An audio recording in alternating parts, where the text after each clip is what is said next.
what's the word, hyperbolic language, I generally say that, yeah, there's kind of a war on women, like the wage gap is a real problem. I would say, as I understand, roughly speaking, Cherry and Econo Boy, that would be you. Okay. Like I said, it's flexible. So if you're kind of like, on this particular issue, though, I'm like, not, it's like, not really sure. And then I'm just going to get Bastiat over there. There we go. In the middle, Warren. Do you prefer Warren instead of Bastiat? Yeah. Okay. I've evolved. I've ascended. I appreciate it. Happy to use Warren. Thank you. Warren and Stardust, roughly moderate on the question, where you're kind of like, and then more generally counterpoints, like, generally like, no, like, war on women, even granting its hyperbolic nature and like taking that out would, be too far, would be Rose and counterpoints. I'll find the memes for you. Yeah. Based. And I won't be as crazy as I've been in the past. I've kind of calmed down, but I think I'll be fun today. No promises. I thought you've been well behaved on here. I think I have been, so thank you. I'll try. But yes, it'll be fun. And then what I'll do is really quick, a quick sound test just to see that everybody's like roughly in the same, at the same level here in OBS. So if we could do a quick 1, 2, 3, and we'll start with Econo Boy. Okay. So we're starting with introductions, and then this was separately going into what we think. Yep. But right now I'm just doing a sound test before you even start streaming. And you're good. Oh, okay. I could see. There we go. And then Cherry. Hello, testing. My name's Cherry. Blah, blah, blah. That's better. Just when you said blah, blah, blah, that was the volume I need. Okay. And Stardust. Hi, I'm Stardust. Blah, blah, Decent blah. enough. And then Warren. Hey, good to be here. Cool. And then counterpoints. Blah blah blah blah blah blah blah. Excellent. Perfect. Rose. Blah blah blah. 1, 2, 3. Testing. Amazing. Okay. Cool. Great. So what I'm gonna do is just to see that the stream is going smooth, which connection wise, I'm just gonna start the stream. And like I said, after about 60 seconds from now or so, I'll go on screen and I'll say, hey, everybody, today we're debating, is there a war on women? And we are starting right now. And then just again, we'll keep it organized. I'll explain to everybody what their screen looks like who takes what side, roughly. And I will also, just to make it flow smoothly, I'll actually say, first, we'll start with you, Econo Boy, to give you that 60 seconds to introduce yourself and where you roughly stand on the topic. And then we'll kick it over to Cherry. And then I'll kick it over to Warren, and then Stardust, and then Rose, and then counterpoints. And I'll say that each time, so it'll be obvious to you. And after that, I'll say, all right, we'll jump into open dialogue. And at that point, like I said, whoever has the biggest issue that's just, wearing a hole in their brain, you could just bring it up and jump right into it. So that's more spontaneous. Any questions? Cool. I've got you all linked in the description. And in addition, if there are any other links you want me to add, let me know. I think for those of you who have a link tree, I put that in. Otherwise, I put in the main one that you had on Twitter as one that people can click on, such as I think for a lot of you it was Twitch, some of you it was YouTube. But yeah, happy to add extra ones later. And then if you're not already streaming, which you're welcome to do, you let me know if you want me to send you an MP4 of the debate afterwards. I'm happy to do that. So. But I'm excited, you guys. This puts a spring in. This is fun. So, all right, cool. Here we go. So I'm going to go on screen and do that cold open. And then I'm going to kick it over to you, Econo Boy. Let's see. Is it just me or is... Oh, I know why. Okay, we're good. Okay, cool. All right, here I go in 3, 2, 1. Ready, set, go. Hey, everybody. Today we're debating, is there a war on women? And we are starting right now with Econo Boy's opening statement. Thanks so much for being with us. Econo Boy, who's going to introduce himself, and want to let you know, folks, just for it to be organized on screen, on the left side of the screen, we have Econo Boy and Cherry, who are taking the position that, yes, generally speaking, there is a war on women. And then above me, And below me, you have Warren and Stardust, respectively, who are more on the fence, more moderate on the question. And then on the right side of your screen, Rose and Counterpoints would say, generally, no, I don't think there is a war on women. But kicking it over to Counterpoints on the left side of your screen, thanks for being with us. The floor is all yours. You said me or Counterpoints? What I meant, There we go. Okay. what I meant to I say guess is Econo Boy. Sorry. there we go. It's because Counterpoints and I look so similar, is what it is, I assume.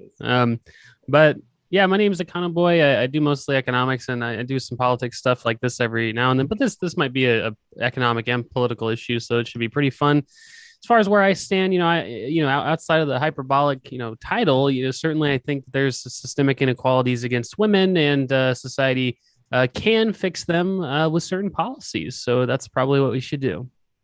You got it. Thank you very much for that, Econo Boy. We're going to kick it over to Cherry. Thanks for being with us. The floor is all yours. Hi, I'm Cherry. I stream and talk about politics and social issues. I also wouldn't say like a war on women, very dramatic, but I think there is like an uphill climb for a lot of women to strive for equality. And I think that path is in many different ways to accommodate women who want to either strive for modernity or tradition. And I think it's going to take a deliberate effort, maybe not just in our legislation, but like in the way that we socialize women and each other. You got it. Thanks for that opening. And Warren, glad to have you. As I mentioned, folks, on the middle column, you could say, of the screen, both Warren and Stardust would say generally they're more moderate on this. Go ahead, Warren. Thanks for being with us. Thanks for the intro, James. I appreciate the invite. I came here not to watch, not to speak, but rather I came here to sit my white ass down and listen and learn from other people and get their perspectives as to whether there is a war on women. So I appreciate the chance to be here and to contribute where I can. Fucking Thank you, Warren. Boo. And with that, Stardust, thanks for being back with us again. YouTube's favorite daughter, the floor is all yours. Hi, I'm Stardust. Is there a war on women? I myself would probably not use the language that there's a war on women, but there is a long history in most places of socially and legally restricting women's rights and freedoms. And while things have gotten massively better through the decades for women, there are still areas where women lack the agency and freedom that men have. As far as the idea of whether women should work or not, it's really been the case in history that women didn't work. The only people who had this privilege were wealthy women. And also, I don't deny that men face unique problems within our society as well. However, the problems that men face, such as stifling emotions, higher suicide rates, failure to be believed as sexual assault victims, are not privileges that benefit women in any way.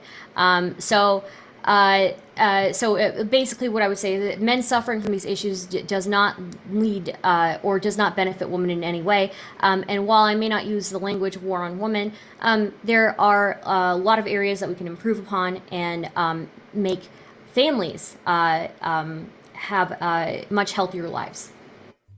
You got it. Thank you very much for that opening as well, Stardust. And then, as I mentioned on the right side of the screen, Wing, you could say basically saying, generally, no, I don't think there's a war on women. Thanks for being with us. Rose and Counterpoints. We'll give you a chance to start. Rose, thanks for being with us. All right. Well, thank you. I would say, obviously, I don't think there's a war on women because I think women have the most rights now than we ever do in history. Whenever women have problems, society tend to put that on the highlight, whereas men's issues obviously get the back end of it. Like we have toxic masculinity. That's a big thing like people like to talk about. So if anything, I think there's a war on men. But obviously, that's an unpopular opinion. Now, obviously, there are some instances in life where women are disadvantaged at, and I absolutely agree. If you look at like the wage gap, I don't personally believe in that. I think men and women tend to choose different things. If you look at pregnancy, I think that's more biology. And I don't think biology is systemic oppression. Just being incapable of working at certain times or having to have certain obligations. I think society should be more accepting generally, and there's still progress to be made, but I don't believe there's a war on women. You got it. And last but not least, Counterpoint's thrilled to have you with us. The floor is all yours. Yeah, so basically what Rose just said, I feel like society is very accommodating of women, both professionally at this point in history and culturally, and it doesn't really matter what they want to do. We'll try to support them. If they want to go after a career, awesome. If they want to have kids, awesome. If you want to, I don't know, stick a fucking foxtail up your ass and call yourself a fucking fox and, do OnlyFans, awesome. There's all these fucking opportunities for women to basically do whatever the fuck they want whenever they want to. And obviously there's pushback. Obviously there's misogyny. Obviously there's a lot of challenges that come with being a woman, especially if you choose to have children. That's probably like the main factor, kind of like what Rose was saying with the wage gap. And so as a result, it's like, fuck no, there's not a war on women. They like my biggest frustration with the conversation, I guess, is like women want to have their fucking cake and eat it too. They want to be dainty, loved on, fucking dated, open the door, chivalry, all this bullshit. But then they also want to be fucking girl bosses. So pick a lane. You got it. And with that, we're going to jump into open conversation. But before we do, I want to say, folks, if it's your first time here at Modern Day Debate, we are a neutral channel hosting debates and panels on science, religion, and politics. We hope you feel welcome no matter what walk of life you're from. And don't forget to hit that subscribe button, as we have many more debates and panels coming up. With that, we're going to jump into open dialogue. The floor is all yours. Thanks so much for being with us, gang. So when we say pick a lane, the women who want to be girl bosses and the women who want to be little dainty flowers or whatever, is it possible that we can make a world where women can choose either or? Sure. But like there can be dainty ones and there can be girl bosses, and you don't have to make it so that only one of them is like viable, right? 100%. But then you're also not going to have a disappearance in the wage gap. It's not going to happen. You can't have both. I don't understand why. Wait, but really quick, why do you think? I'm not even sure most people who believe in systemic inequality would say that with all the reforms we want, there'd be no wage gap between men and women, right? That's probably not possible for a number of reasons, right? I don't know. It depends on whatever position you want to take, bud. Like I'm saying, the way that the wage gap has been treated historically is like, oh, fucking men treat women like shit, which is why they make less money. Everybody's trying to wave a dick in every professional woman's face, which is probably true. And that there's basically like a whole bunch of like fucked up things in society that are holding women back. So some of that's true. Do you think that the wage gap is because men are waving their dicks in women's faces? Yeah. I think it's one of the variables. So for instance, like if you're a chauvinistic, misogynist employer and you want to hold power over another woman, and then you basically say like, hey, like, let's go on a date, let's do this, let's do that, and the woman declines, and then you just kind of screw up her career. Yeah, that's absolutely one of the factors. You're talking about sexual harassment and then revenge. That's not to do with how much she's making in that position at that moment in time, right? That's something that's happening after the fact. So we would probably generally say that there are women who are going for high-paying jobs that might be paid less because they are more appreciative of the opportunity, because they spent most of their life not being told that they are very good at things such as maths and sciences. And so when they get into the job, they are generally overqualified, better than men, but they don't negotiate for higher than men. Men will be applauded for most of their life for their mediocrity, and they'll go in aiming for the same job and probably negotiate, I think it's around like $50,000 more than women. And a woman would go in, get that job, and just take the first offer because she's almost socialized to just appreciate the opportunity and to have just gone against the grain, point blank, period. You would say she's more qualified in this position, but she did take less pay. This isn't because of a dick waving in her fucking face. This isn't because of sexual harassment in the workplace. This is socialized to not have confidence to go for these jobs that you are qualified and excel at. Sure, but I mean, we could have multiple variables all at the same time. So I'm not saying every single time. Yeah, I guess we can just talk about swinging dicks in faces, and let's see what problem that solves.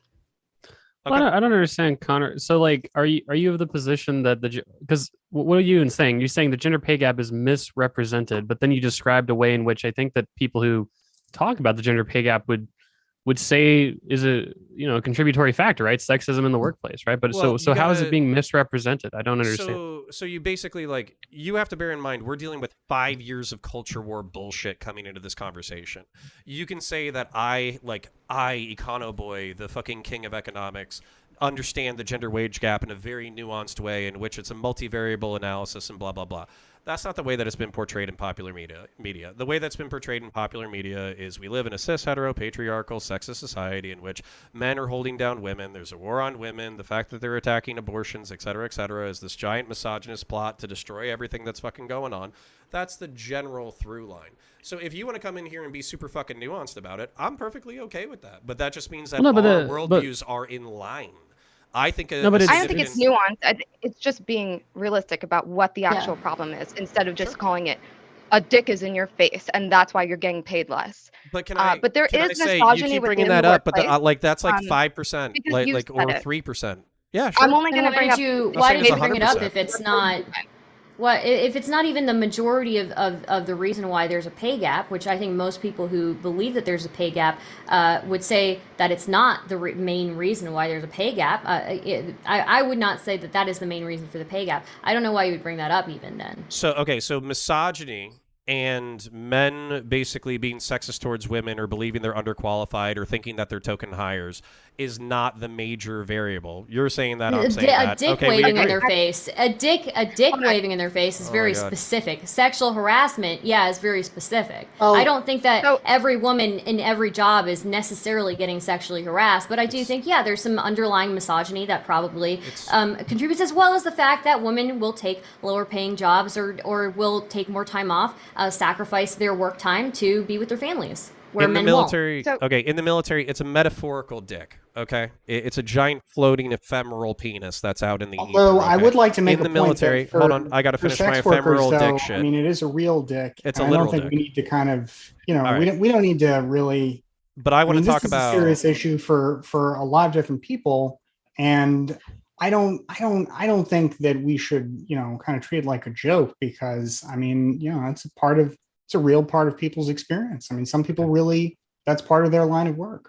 Okay, so I want to talk about ephemeral penises real quick. Talking about misogyny, can I just respond to you talking about misogyny in the workplace? Just because I know Counterpoints was trying to get one, because Counterpoints was trying to get a point out just before Warren. I want to give a quick pithy response from Counterpoints, or Rose as well, if you have some similarity in terms of Counterpoints' argument here, Rose, because we haven't heard from you yet, and then I promise Cherry will come right back to you. Okay, I'll try to describe my ephemeral penis briefly. Okay, this is a metaphorical penis. This is like the big green weenie is what we refer to it in the military. Okay, it's this concept that there's this constant force out there that's trying to fuck you out of things. So in the military, it's the big green weenie. In the United States, in the general civilian population, it's probably just this ephemeral fucking heaven dick.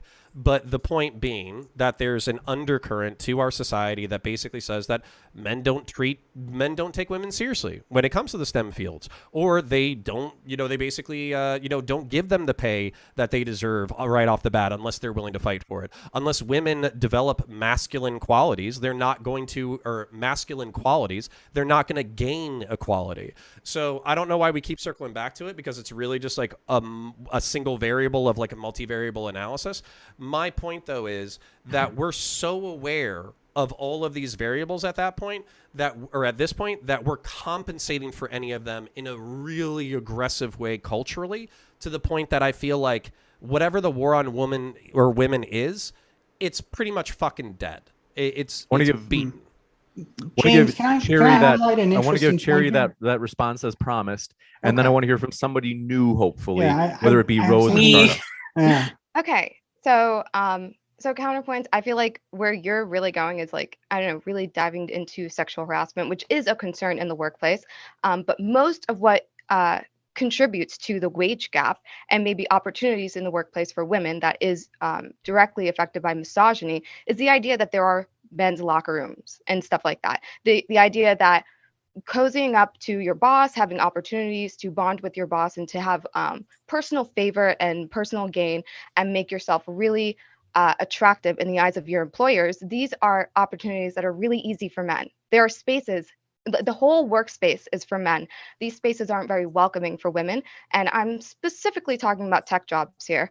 And for women, sometimes going into those spaces, there is a threat of sexual harassment, or a threat of people looking at you like you are taking like your sexuality to advance yourself in the workplace.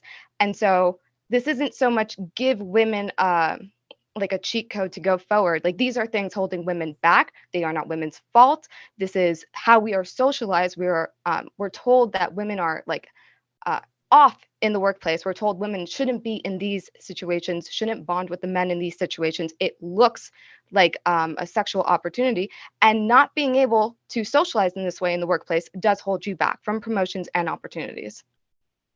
James, I something that was really interesting about the exchange between Counterpoints and Cherry to me, as somebody who's kind of just not sure where I'm at on this yet, was that it seemed like this reflects a kind of class divide in this country. Like Connor is making this argument in kind of like a working class framework that is hard for, I think, somebody like me, maybe. Yeah, I mean, I'm working class, but I'm a lawyer, so I different kind of work, Maybe I don't qualify, but Cherry's making it from a more, I suppose, what sounds to me at least a more academic sort of, a more empirical sort of background, as opposed to the vibes, sort of working class vibes background that Connor is making this argument from. And I feel like that kind of clash of perspectives often colors discussions about gender and sexuality in ways that we don't often enough appreciate. But I feel like I understand Connor's point now after he kind of went through the whole thing. And after I Googled this big green wiener that he's talking about, I get what he's talking about. But I mean, at first, yeah, it sounded like it was just like talking about, dicks wave and all that. I didn't get it. So I don't know. It seems like that's a sort of disagreement, something that colors a lot of these kinds of disagreements. If I can one summarize, hand, this really should be informed by empirical reality. On the other, practical experience often expresses itself in different ways. See, here's the thing. Like, I don't even know if in this conversation we've even hit disagreement yet. Basically, what's happened was I came out with my ephemeral penis. I understand it was a confusing metaphor. I'm talking about a single metaphorical variable within the oppressive Western capitalist structure. But then I'm saying that we have overcompensated in the opposite direction to the point that this subculture still exists, but it seems like we have diversity, equity, and inclusion. We have sexual harassment campaigns. We have sensitivity campaigns. Capitalism is bending its ass over fucking backwards for women workers. It seems like at home we're bending breaking our fucking backs to take care of our women as well. So it just feels like if there was a war on women, women are fucking winning it. So you guys are kind of like getting into the weeds of the variables that we're describing, and you're just describing variables that I agree with, but I just feel like whatever's happening in our culture has overpowered these variables. Well, wait, but if you agree that those variables exist, then why do you think if we've overcompensated, we would see the reverse? We would see women making a lot more than men. We would see, women starting to become dominant, power hierarchies in society. But that's not what we see, right? The pay gap still exists. What's the major variable that Rose and I have both said? Yeah. Rose, if you want to take it. Yeah, I was that going to question. say, it's currently a progress. I think it's going to take decades for it to fully realize, but we're in a point of society where women are actually doing better in college than men are. And I was going to say, when it comes to STEM fields and tech jobs, I feel like that's an area where there's a lot of sexual harassment, right? So I feel like that's part of the reason why they don't go into these fields, because these fields aren't good for women. It's like, it'd be great to change the culture, but that's a problem. And I feel like a lot of the things that people have mentioned, it's not like there's people out to get women or out. It feels like it's more of a systemic thing. Wait, and it's you like, just described a situation where people are out to get women. You said they're sexually harassing all these women in STEM. That's a targeted harassment. What are you talking about? That's systemic sexism. Yeah, but like, to me, that doesn't seem like it's the company's fault. Like, they're not, like, it just feels like that's the environment overall. Any company that has an environment, any company that has an environment where women are being sexually harassed and thus discouraged from applying there, that's the company's fault. Who else is to blame for that? Well, that's a bad culture. I mean, corporations can't be blamed for everything. They exist for the culture. Bastiat, we're both neoliberal brothers. Corporations are our family. Okay, of course, corporations set culture. Bastiat, Warren, come on. Okay, yeah. I just want to make sure, Okay, because I grant your point that you're right that an enterprise has to do its part to facilitate, the kind of environment it wants to create, and that it should naturally take some kind of ownership for the environment that results. But I do think that there are some No, limits to of that course. too. Yeah, one company can't change, societal culture. All that I'm saying though is that when it seems like on one hand, I mean, literally on one hand, we're saying, well, there's an environment where women are discouraged from entering an entire field because of disproportionate rates of sexual harassment. Well, but of course, that's not really a problem of culture or society. Well, what else is to blame, right? Of course, we're all Well, participants in I don't that. think anybody's fucking said that. And to cut through the memes, Well, that's exactly what Rose said. To be fair, no, I don't think she said that at all. And basically to cut through the memes too. Here's the thing: women are outperforming men at college. Women are outperforming men economically up until when? Up until they have fucking kids and they leave the workforce for half a decade to a decade. That's when they take the pay cap. That's where they take the hit. So that's kind of where, for me, it's like, what the fuck, what do you want? Pick a lane. Like, you can't have a family. Hold on. Which and be job a are you maximized saying? corporatist fucking Exactly. capitalist If I girl can ask. boss. If Well, I can ask, what do you which mean when you say jobs pick are a you lane? referring to that women are leaving for a decade, half a decade, when they get pregnant? Which jobs are these? It might be me. Forgive me. I hate being So picky, Cherry. It's just that your Yeah. audio seems a little bit muffled now. So might have switched mics. we can still hear you, but just a heads up, because otherwise the live chat will eat me alive. But in terms of Cherry's question, I'll give you a chance to respond. They're either unemployed or underemployed for 5 to 10 years. Well, yeah, but in a world where women are not compensated for the work that they do, which might be taking care of a family member, taking care of a child, or something like that, that is a world with a systemic inequality that ought to be corrected. That's not currently being How do you want to corrected, correct right? for it? Oftentimes, also you'll notice that that women will more often sacrifice their job time to go take care of domestic duties, and as a result, that kind of creates a feedback loop where when you've got two partners in the household, you're you're deciding who takes off for the children for these duties, for these domestic duties. Obviously, the person who makes less is going to take off the time, and then as a result, then you keep getting that feedback, and oftentimes companies will look at women who are childbearing age and see that as a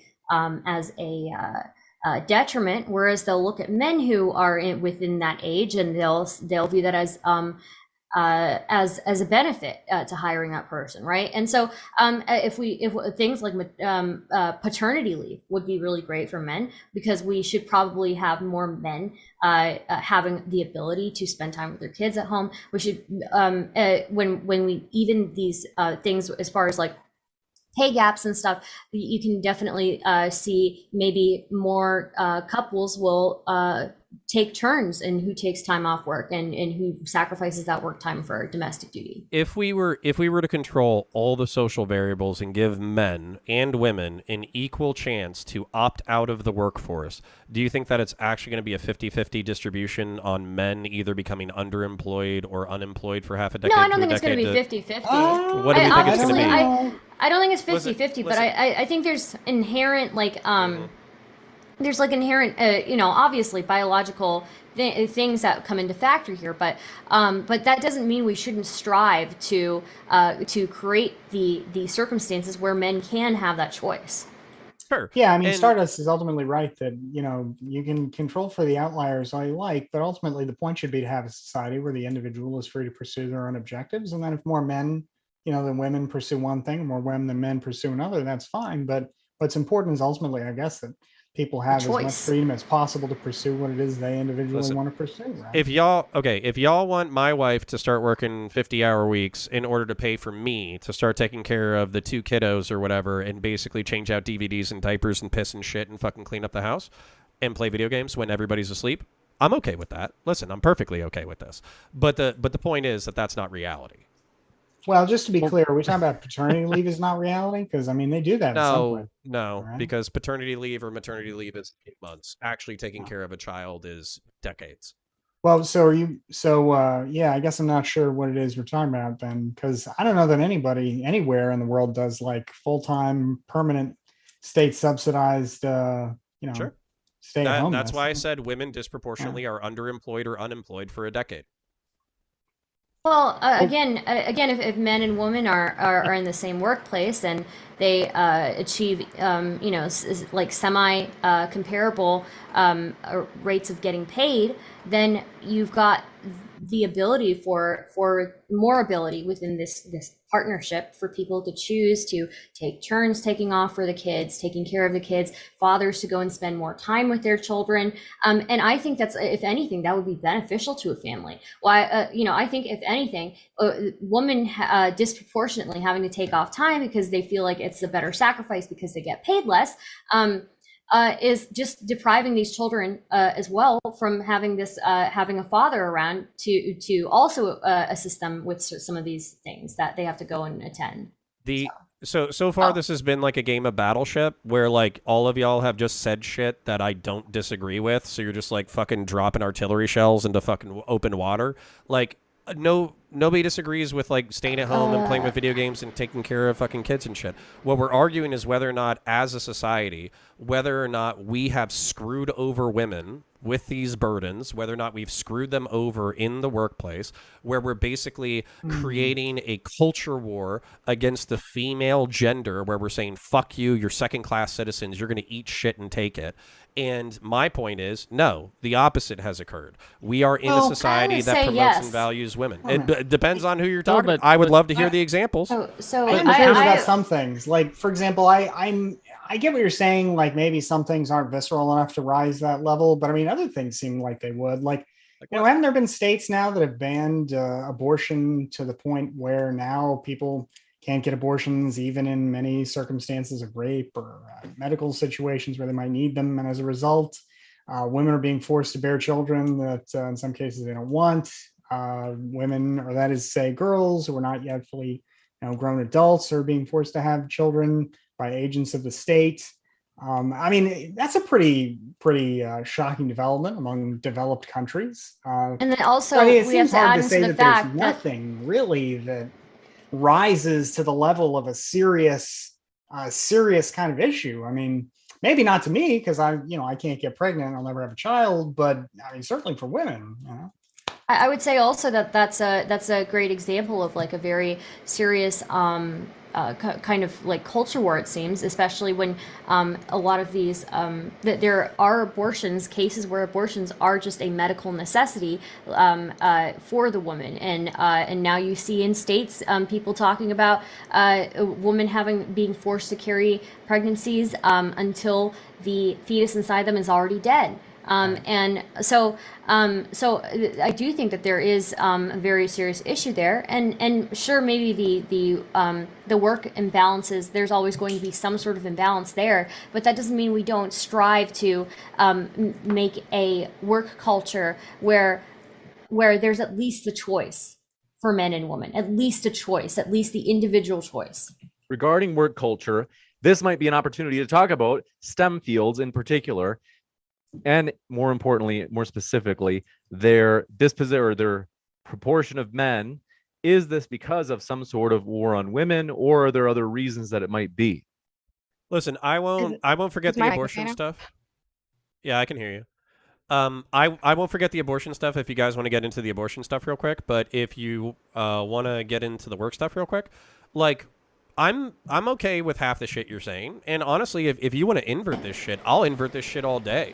You want to say that like 2/3 of women are graduating with 4-year degrees and 1/3 of men are graduating with 4-year degrees, therefore we need to get 50-50 representation for men? Sure, let's fucking do it. You want to get 50% male representation in teaching or nursing? Let's fucking do it. Let's fucking go. Let's get some goddamn boys in the classrooms again to start fucking teaching some badass shit and mentoring our fucking youth. I'm all for the choice. I'm also all for optimization. What I'm not for, which I haven't heard from y'all tonight, but I'm just saying this is kind of the straw man of like progressives or liberals or whatever, is there is a disparity, therefore there is systemic injustice, therefore until we have equity, fucking white straight men are fucking everybody else over. Which you can act like nobody's saying that shit, but I can just log on to twitter.com real quick if you want. True, people but are probably saying that. Lots of people are saying, as our former president would have put it. Many people are saying. I mean, it's true. No, but if many people are if saying. people, but again, we're talking about the whole war on women, right? The idea that the way that you just framed it, basically, society fucking over women. If you agree with the descriptive fact that women do a lot of uncompensated work, right, and that women are sort of shoehorned into many professions that lead them to not make as much as men. You mentioned they don't work for, I guess, 10 years less than the average man or something like that. Then you would agree that society is forcing women externally to fit certain roles that lead to worse material outcomes for them. And if you don't want to call that a war, that's fine. But if you agree that there's systemic inequalities that ought to be addressed with policy, I mean, it sounds like you agree. You're just upset with these Twitter people that, I don't know, you've made up, or the people that they're tweeting at you. But no. But this is actually a question. By that, Econo Boy?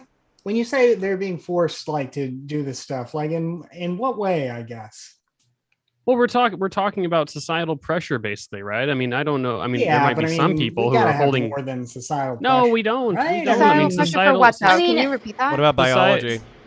Societal pressure is I mean, we can't just ignore the only thing I was going to say. We can't just ignore the great impact that societal and social pressure has. I mean, ask the average middle schooler how much they feel the societal pressure around them. I mean, certainly we can resonate with that. Sure, that's not the kind of standard that we should judge a free individual by, right? I mean, individuals ought to take it among themselves to make their own choices. Thank you. Stole that shit right out of my fucking mouth. Life. I mean, you don't judge them for that, but you want to understand. But you want to understand why people don't get to achieve maybe everything that they should, or why they are coming up short. Like why a woman who is maybe overqualified for a job is getting passed over for a promotion, and understanding why she doesn't feel like she should get that promotion, right? You want the excellent people to progress in this world. You want them to have these jobs. You want them to excel and to push for innovation. True. And if we want the best people there, we have to understand why they're not getting there. No, that's a good point. I mean, I recently saw something about, I'll shut up after this, but just because I really wanted to respond to that. I saw this really cool program from a group called Girls Who Code, where they're working with Raytheon Technologies, the company currently helping build the Javelin missiles, blowing up the Russian tanks in Ukraine. And, I think that, I saw a lot of people posting this meme that I think is just disgusting and sexist and repulsive and awful, where they're saying, the next, it's a picture of some people in the Middle East, and then there's a drone, and they're saying, the next one is going to be sent by a woman. And it's like, first of all, drones are an important part of America's military position. And the fact that we have women working on them now, I think, is a good thing. It's important that we remain the most powerful country in the world, and that there are no countries that can threaten us.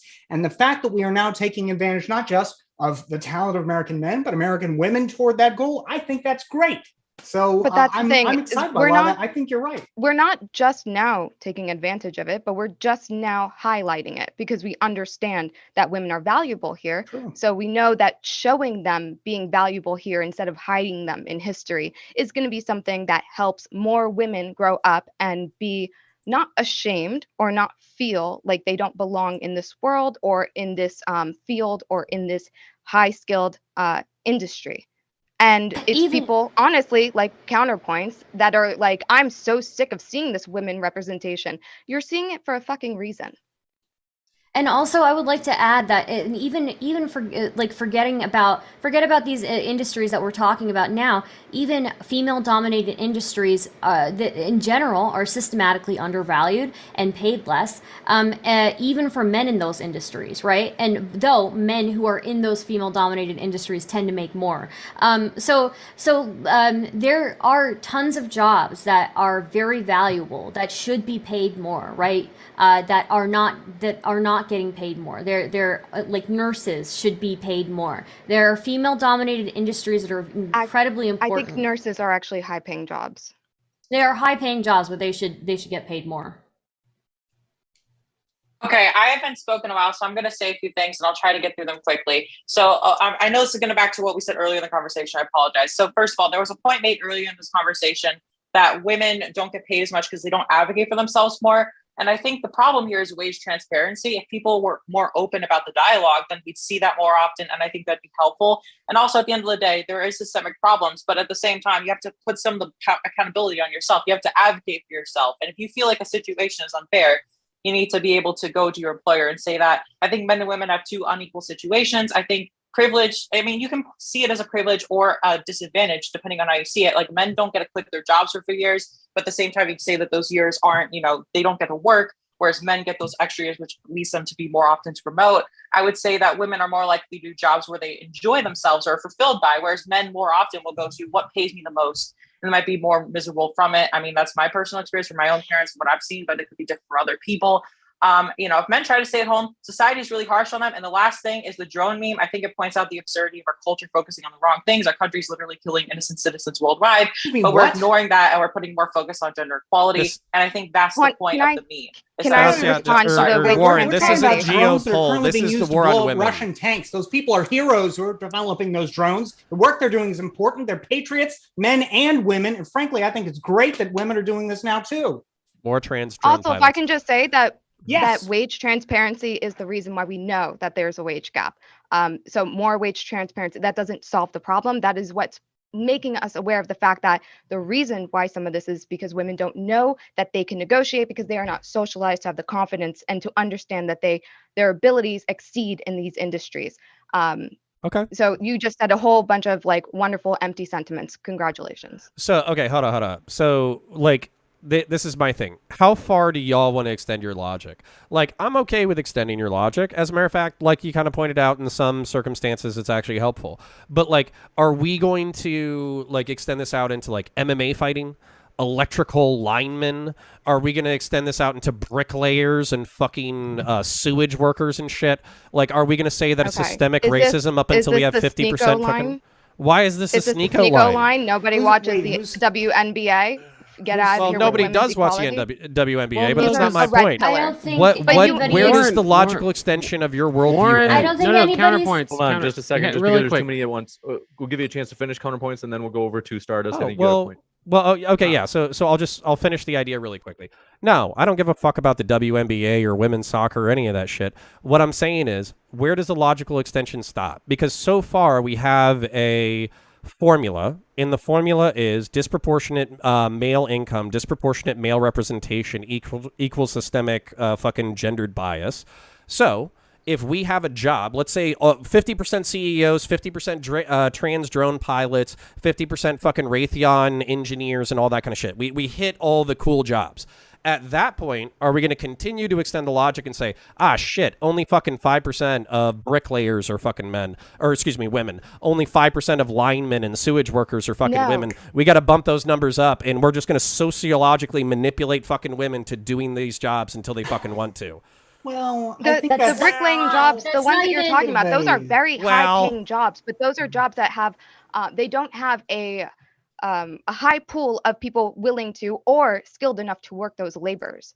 So that I don't think anybody is going to deny that sometimes certain genders gravitate towards certain jobs. Nobody's going to deny that. In fact, if you look at countries where there's more gender equality, you'll find that people diverge even more in the jobs that they choose. But that doesn't take away from the fact that there are female-dominated industries that are underpaid, and there is a real issue where women are constantly and consistently sacrificing their work hours for domestic duties because they feel like they are the ones who have to do that because they're the ones who make less. So I'm not saying that we need to have quotas for the certain job industries or anything like that. I'm saying we need to find a way to even the playing field so people at least have the choice. People are going to diverge on things. There's just some natural divergence there, but people need to have the choice to go out and pursue what they want in the workforce and decide to when they want to sacrifice those work hours for their family. Can I ask a question that might I'm curious what people with different views think about this. So if disparity suggests a certain inequality of access, just any disparity, then at what point do we, I guess, like, how would we ever know if, if we all agree that perhaps things won't ever be naturally 50-50 just based on people's interests, how would we know whether we had eliminated, enough barriers to where we could confidently say, okay, the differences that are left are just based on individual choice and, is there a way to ever know that? Or is it really, is Connor's, what I'm thinking is Connor's straw man is his point actually true, that there is no way really to ever be fully satisfied, that we've eliminated a lot of inequality unless things are 50-50? Or basically, how would we know? How could we measure? So if I can address counterpoints, I understand what you mean, that there are these, let's say, not low skill, but like blue collar jobs, right? These don't pay the best, and most men, they want to go after really high paying jobs. But the problem is there's high demand for these blue collar jobs. And these jobs, a lot of them have union representation, because for the high demand, it's easy to be replaced in those jobs. So what you can get paid usually goes down because you are replaceable. And for that, on top of a like 40-hour work week, that usually goes overtime, and you're accompanied by short staff and you're overworked. In this regard, you wouldn't want it to be get these women out of the job, get more men to take these jobs. These people need the money. You would want there to be a shorter work week. You would want there to be less hours worked, and for these jobs to actually be adequately staffed. And so where it's like an average paying job, there's a lot less stress in this like blue collar region, because what we see with like low demand jobs like plumbers and laying brick and stuff like that, or like fixing the like McDonald's frosting machine or whatever it's called, these jobs, no one's going after them. So they do end up to be like really high paying and honestly really dangerous, and that's like why no one's going for them. But because there's a demand to fill it, that's why it gets more money. Whereas like these middle, like blue collar jobs, maybe women aren't the problem here, and maybe they can be part of the actual solution here.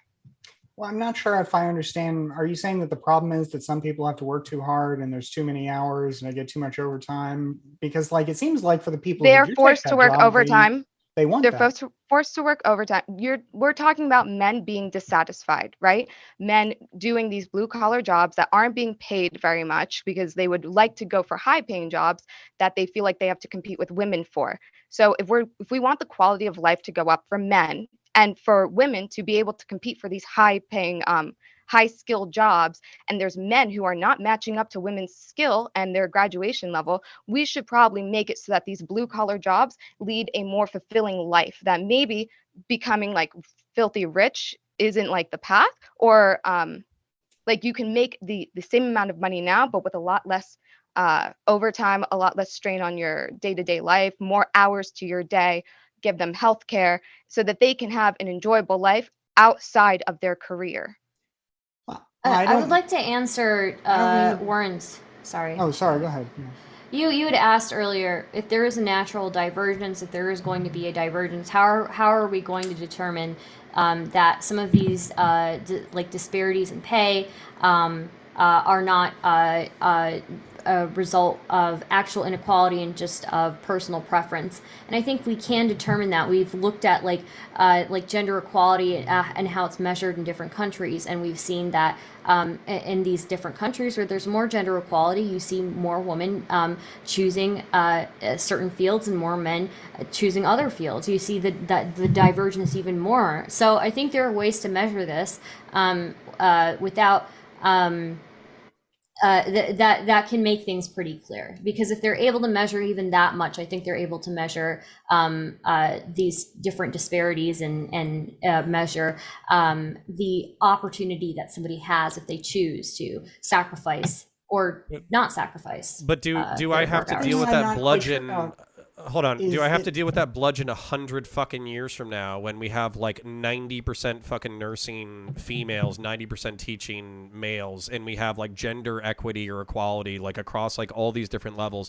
Do I still have to hear that these industries are dominated by men because of the fucking patriarchy? I don't know. I don't think that's necessarily true. There are going to be some industries. It is completely fine that there are some industries that are dominated by males, and it's completely fine that there are some industries dominated by women.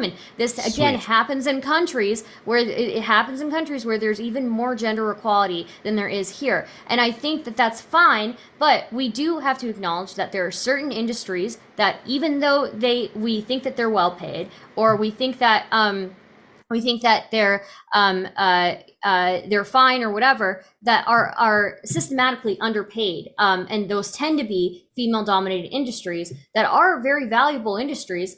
And I'm not saying that there isn't going to be, there's obviously going to be some natural divergence, but we want to make everybody have the equal opportunity to make choices in their lives, whether they want to sacrifice that their work hours for domestic duties or vice versa. So yeah, the issue isn't the unequal employment in a particular industry. Like if there's someone out, I mean, I'm sure there's some like weird, person on Twitter who's saying like literally every industry should be 50-50, men and women or something like that, and some allotment for trans people, right? But I mean, most people would just say that the issue isn't the unequal employment, it's if unequal employment is attributable to sexism or systemic sexism, right? That's the problem. Like that's the thing that you want to collapse, is the systemic sexism leading to these unequal outcomes. But how would you know? Because frankly, it seemed like, what Stardust said was, well, other countries offer some examples of how to measure it better. But I mean, admittedly, I didn't really hear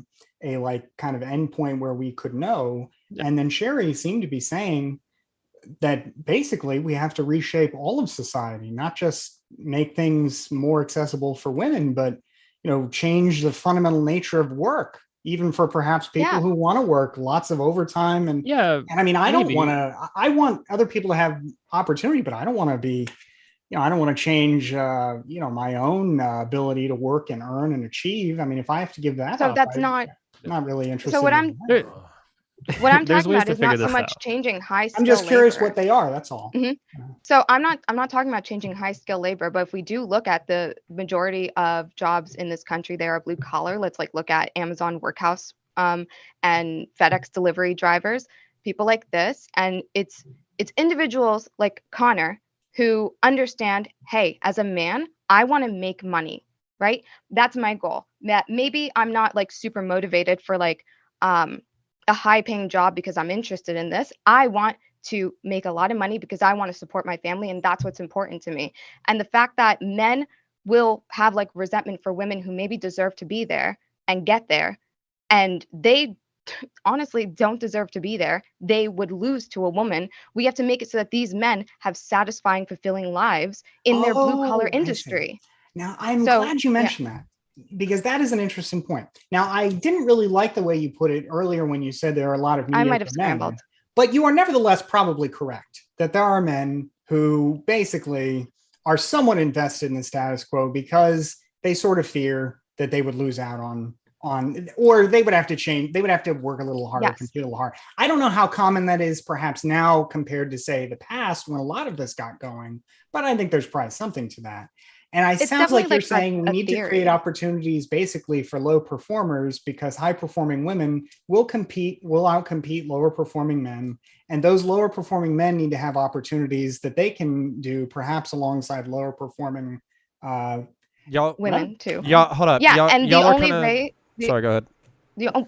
The only way to really help their industry become less stressful, to have shorter work hours in the day and to have shorter work days in the week, so that they can not feel like the entirety of their life needs to have the passion of their job, right? We understand that there can be a gas station worker who can have passions outside of being a gas station attendant, and live go through art, go for music or something, hobbies that make their life fulfilling. Whereas there's a lot of people who go into high careers like tech or banking and stuff like that because they are aggressively motivated in that way and they feel fulfillment in their lives in that direction. The only way you really get to that shorter week to allow people to have that sort of enjoyment outside of their life is to add women into the workforce, is to welcome them into doing these blue collar jobs, because honestly, also, all women are not going to get high paying jobs. So if I might interpret this, just to put a point on it. All right, I want next. Like then you're saying, perhaps I would even agree with this, that the way to have more time off is to increase the productivity of society overall. And that means high performing women should have the ability to get the best slots they can, just like high performing men should have the best chance to get the slots they can. The only thing I guess I would say is that it seems to me like the mechanism for motivating people to work hard, irrespective of gender, is salary and pay. And it That's why sounded I'm- like earlier folks were kind of saying, well, people should generally be paid more as well. And I'm not sure that there's a better sorting mechanism That's what out I'm- there to Well, sort no, people, that's in terms of That's why the only I'm thing. willingness saying to strive. That's why I'm beyond saying you pay. change the blue collar industry, right? We already know high skilled jobs are going to get high paying money, but for the blue labor jobs they are in high demand, so they like that salary generally doesn't go up. It usually requires unions to negotiate and make sure salaries continue to increase as inflation increases gonna and to disagree. protect people's jobs. Okay. Sorry. I think this, I'm going I to think this, disagree because there are certain jobs like blue collar jobs that are actually a lot of people don't do them, and because there are very few people to fill those slots, they get paid really, really well. I don't think that there's. I want to. Demand, not high demand blue collar. Those are low demand blue collar, like plumbing and like bricklaying and stuff like that. Those are fucking And that's why high they are. they get high pay I because think- they're not. y'all are most no, people the don't reason, do them. no, so much counterpoints. shit. Just 1 second. The reason this is confused is because Cherry's saying low demand. I think what she means is low supply. Like not a lot of people want to Low work supply, these yeah. jobs. Okay, so obviously there's a lot of demand for people being like you need your plumber, right? You need your electrician. So obviously there's a relative demand for that stuff, right? I'm using demand as in like for like people going for the job. So yeah, I guess I'm using the wrong word. Yeah. Anyway, I was just gonna to Warren's question. To me, there are ways that you can measure, sexism in a society. I mean, none of them are entirely holistic or perfect, but you can try to, right? And insofar as you can, you should try and minimize those things. We can think of different studies that have been conducted, like a favorite of many sort of social scientists because they're relatively easy to set up. And they're pretty good is the resume studies, right? Where you take a resume and you just change the name to be, gender coded one way or another, or like race coded one way or another, and you see different outcomes, right? I mean, why is it when you put a black or Hispanic sounding name, you get worse employment outcomes? Well, it's because of racism. Like that's literally the only explanation that you can think of, right? When you change Mary to Mike, you get much different and disparate employment outcomes, right? Why would people be less willing to hire Mary but more willing to hire Mike? Well, it's clearly some sexism that's going on there, and there's different designs that you can do for this, right? Again, it's less about the disparate employment outcomes, and it's more about the reasons for those employment outcomes than trying to collapse any sort of structural lack of opportunity that women or any particular person might face, whether it be men or women or black or white people or whatever it is. Okay. Can I ask How one do you? more No. follow-up Fuck this. to that? Fuck this. Hold on. Jesus Christ. Fuck this, Warren. Yo. How do you raise children equitably? What do you mean, Connor? How do you raise...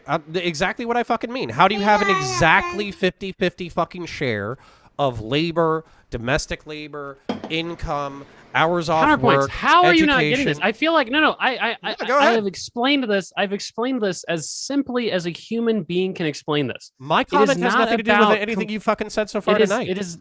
Well, then why did you say it? Then are you Because speaking I into feel the like ethos, everybody on not the in fucking response to panel is anything anyone's sidestepping. saying? No, I feel like everybody's I'm sidestepping sorry the elephant for in the misunderstanding room. your point. I assumed it had to do with what I said. That was No, I not. haven't fuck your point. sidestepped. How do you there's do going child to be, rearing How equitably? many times have I said it? Let's, How I many promise times we'll have I come said right it? back to you, There's Stardust, going to be. just to hear this point from Counter, and then we'll come right back to you, Stardust. Okay, yeah. So this, yeah, Econo Boy, you guys are all reforming the fucking labor market so men can be more sensitive and in tune with their souls, and they won't be labor, workaholics, No and they one can fucking said they men can can be do more they can sensitive. Holy do they shit. can do woodworking. want to and they can get feminize in- men. Yep, I get it. You're you, such a virtue signaler. you Go want to for it. do you want to do We're woodworking? feminizing men. I'm gonna be a little rude. There are little I'm already tiny being rude. Match it. plastic men right here that I paint. I do the least masculine shit available. And I have hobbies outside of fucking work. You're talking to somebody who takes the advice that you're given, by the way. I just feel like the panel is largely sidestepping the main thing, which is pregnancy and child rearing. This is disproportionately going to affect women. There's no way around it. It's going to fuck up their careers. It's going to fuck with their hours. It's going to fuck with their bodies. It's going to fuck with their brains. It's going to fuck with everything that they fucking do. Okay? So No one is encouraging all women to go into high-skilled jobs. No one's encouraging all women to forego the family life for a demanding career, right? We already have women We are in absolutely teaching jobs that encouraging know people to how do to that. swap out. I've I've explained it so Absolutely many times incredible. already in here that there's always going to be some sort of divergence, and there's always going to be Then you're some with sort me. of disparity. Then you're on my side. No, not. I am not on your side because I think we with can me. still do better. Okay. What about so do the fucking better, but nobody gives a shit. Like, what? So- you want me? so You think I counter, want again, men and if- women to do worse? Do you think that's my argument? Like, No, men- I think men you're. do I think more look, bad. Connor. You sound super bitter about this, and I'm not trying to be. I'm not Oh, trying to. shit. I'm not trying to put men down. I'm not trying to put families down. If anything, I am trying to advocate for a world in which more people have the agency to spend time with their families. That's all I'm trying to advocate for here. All right. Who disagrees I with think. that? I think you've been have a question. incredibly bitter this entire time. It's very hard to like even Y'all, make an y'all argument are like not towards listening you. to the words I'm saying, Connor, and you're I feel like- catching the I feel like in emotion. my- I'm engaging with you. I'm engaging with you. You're just super mad, So- man. No, Connor, I don't think Connor's I mad. do Tired as address fuck. This is is like worth the chillest responding I've ever to. been. And I think the in my challenge here- theory of a future, I do address a lot of what you're talking about. This idea that the husband and the wife can both work. They will have a shorter work week. They will have shorter work hours during the day. Ideally, we would provide pre-K, and our schooling system would be ideal. There would be after-school programs. You wouldn't be working the crazy hours, the overstressed weeks, that you would have more time in your day to enjoy your time with your family and raise your kids. Perhaps we So- could go a little Yeah. farther and consider communal parental arrangements. I mean, Oh, they fuck did off. that Yeah, in some of fuck the off, countries Osh. in Israel in the 1950s, Wow. and they had some Communism, outcomes that people raising really your liked. children. I mean, Can't you know, believe I it. think it If is you worth do- considering. Is it really worth talking about this in the individualist framework that everybody's been talking about it in so far, where there's mom and dad? I mean, what about Hillary Clinton's book? It takes a village. You know? Communal ownership of children. I'm not saying Beth. ownership Come of on. children, but I mean, if we're going to talk about the government going full scale anyway, and doing a lot of other things with the economy, well, there are examples of communal living arrangements that nobody talks about anymore. Why not? Well, yeah. Why not look, the have idea, a communal child rearing, not Who's rearing, who's going child to take on raising disproportionate center? labor in the communal Look, living the- scenario? Look, the idea that it takes a village, I think most people would agree with that, right? It's pretty difficult being a single parent out there. To address Connor's point directly, I mean, I think that what Connor brings up is the idea that, well, women have this sort of inherent inequality that affects their labor outcomes, right? They get pregnant, they have children, right? So how does society address the fact that women get pregnant and have children? Aren't they always going to be burdened by this, right? And I think that that's where Boy people based. like Cherry. Rose. Yeah, but so I understand your point to respond to it. I think that's where people, I would assume Cherry, Warren, and Stardust, and I would all agree that, of course, that exists, right?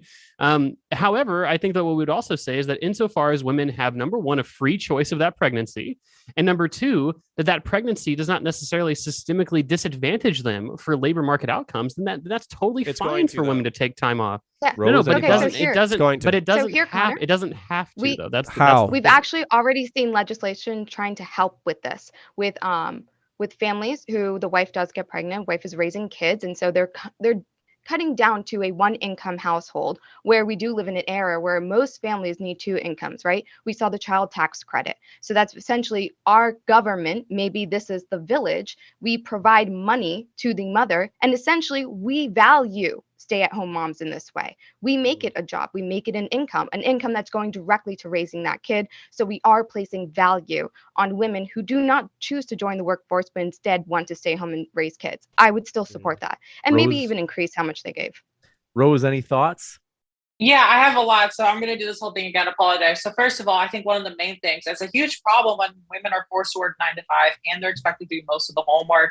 I think this tends to lead to negative outcomes for women. I think the solution to that is to create an environment where it's more accepting and more financially viable to actually be a stay-at-home working woman.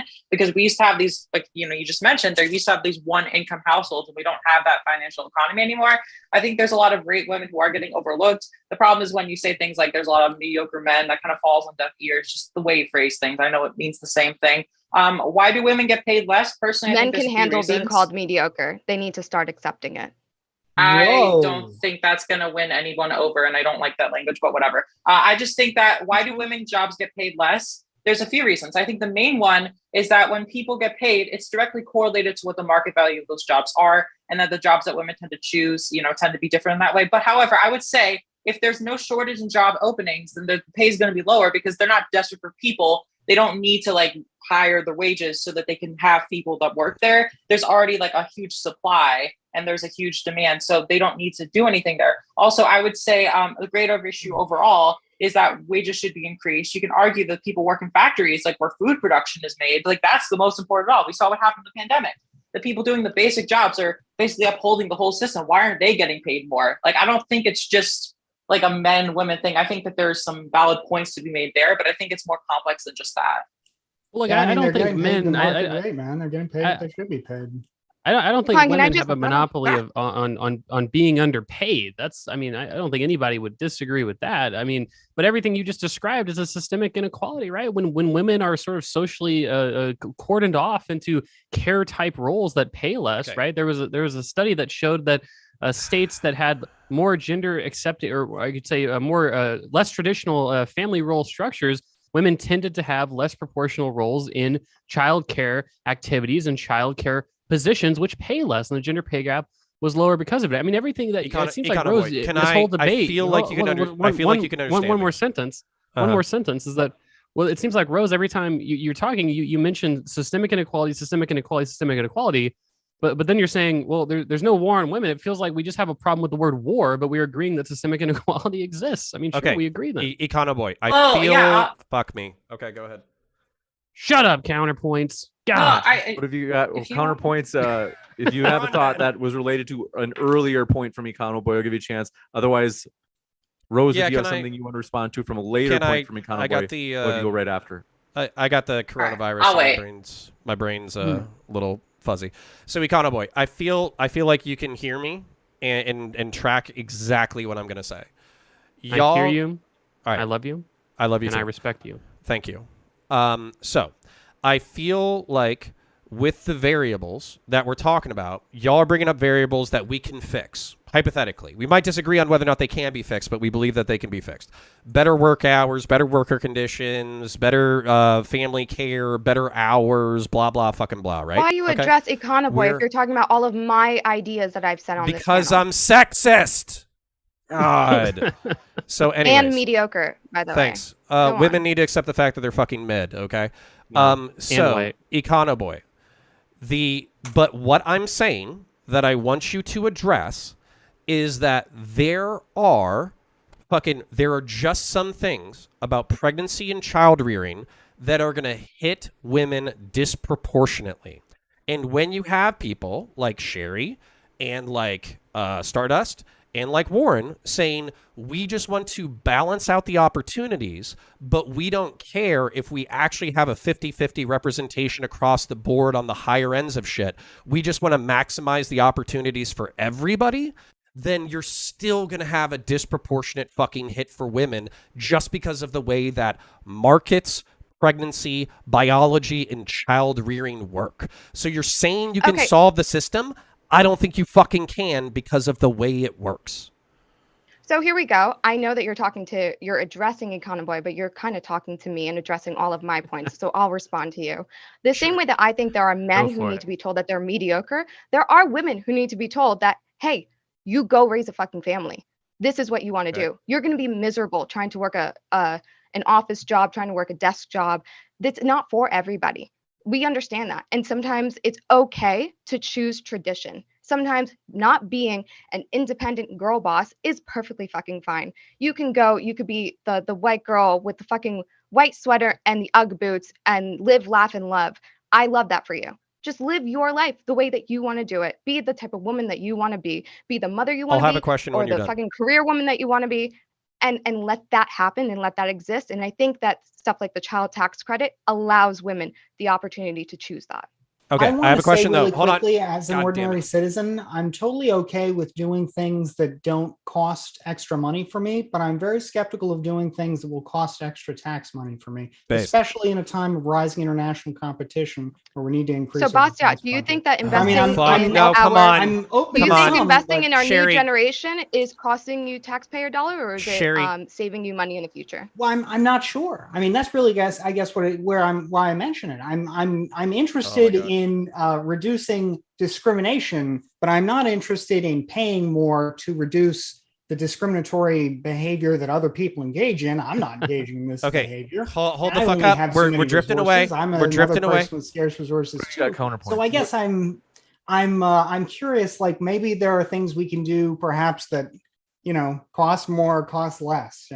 Okay, we're drifting away from a point that was a question to Econoboy and is now a question to Sherry because she's saying that I fucking basically addressed all of your points. Me. Okay, so the question is, pregnancy and raising children disproportionately affects women. Y'all concede that there's systemic shit that we can fix, and that will improve outcomes for most people, particularly when it comes to equality of opportunity, but not equality of outcome.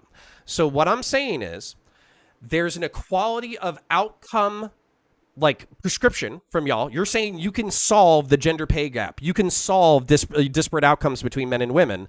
But then you're also leaving in the fact that people are going to make choices that they're disproportionately going to affect women. And pregnancy is the fucking nuclear bomb of goddamn choices when it comes to outcomes. So how do you diffuse the nuclear fucking bomb? Because so far I haven't heard it at all. I think Okay, they've maybe he is explained talking to how. you. It seems like yeah. you don't What's the believe how? that The it's child possible. tax credit? Counter, we've Basically, explained you it. would Do substitute you That for think- the makes up lost for labor with pregnancy? more There's money. and it sounds 167 like you're hours in a saying week. basically $300 there's nothing doesn't you make can up do for to 167 for Answer that. hours. either of you gentlemen. I have to just one at a time. In terms of, I think they heard you counterpoints. That was pretty loud. I went But first, Bob- James. but Everyone Warren- heard it. But Warren, I would love to hear what a convoy has to say. I bet he has a really good point right well, now. hold on, just because I wasn't sure if Warren was heard, and folks, let me know in chat Yeah, if I'm counterpoints just saying, was I heard or think- heard or not. I think we understand. At least I think I understand your point, Connor. It seems like you're concluding that no program of basically transfer payments, like Cherry was talking about, or kind of other ideas like that. It sounds like you're just saying that's cute, but that's bullshit. Doesn't matter whether you want to do it or not. That's not going to make up for pregnancy because pregnancy is just such a big thing. I mean, is that not basically your point? Yeah, it's a Okay. fucking Band-Aid on a gunshot Yeah, wound. so It's fucking crazy. If I can answer that, there's a lot of families that have a 2-household income, but it's the wife, the mother, who is working her job to take a large portion of that pay to pay for like daycare, childcare. So we're saying that there is going to be a credit that goes to the mother. She's going to do the labor, but we don't have to worry about like $2,000 a month for a random person to watch your kids. You're going to do that, but here is going to be enough money to make sure that you have food in the house, that your kid is clothed, and that you can invest in their like education. And obviously, it's not just throw a random amount of fucking money at them, but it's not going to equal that to working a job if you have another income in your household. But you don't want to think that our congressmen can like create like common sense like tax whatever for that. There's basically I can think of 3 reasons why pregnancy would lead to like systemic inequalities for women, right? So one might be like the social attitudes of pregnancy. So like employers look at a pregnant woman and they say, I'm not going to hire her because she's pregnant and she's going to have to take 6 months off to take care of the baby. Well, I mean, sure, society's already addressed that to some extent. You can make it illegal. You can have, report, a lawsuit and sort of, legal remedies for that kind of thing, on the private and public market, so I feel like society can address that.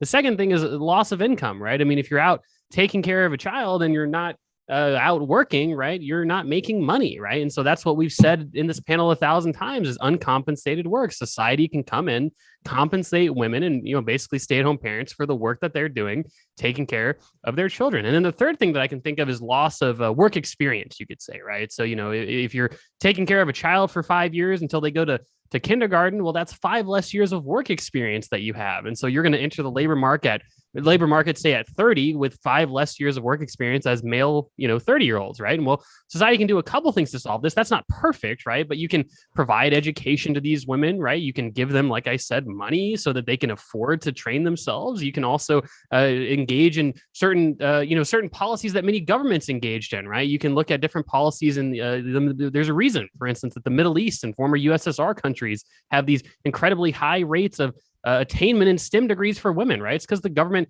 engages in education campaigns because they're aware of that systemic inequality and they try to address it. And those changes seem persistent to this day. And so it appears that those types of campaigns really work to address those things. And so, the three things that I can think of, at least when it comes to being pregnant and that those leading to worse outcomes, it seems like society can actually address all of those things.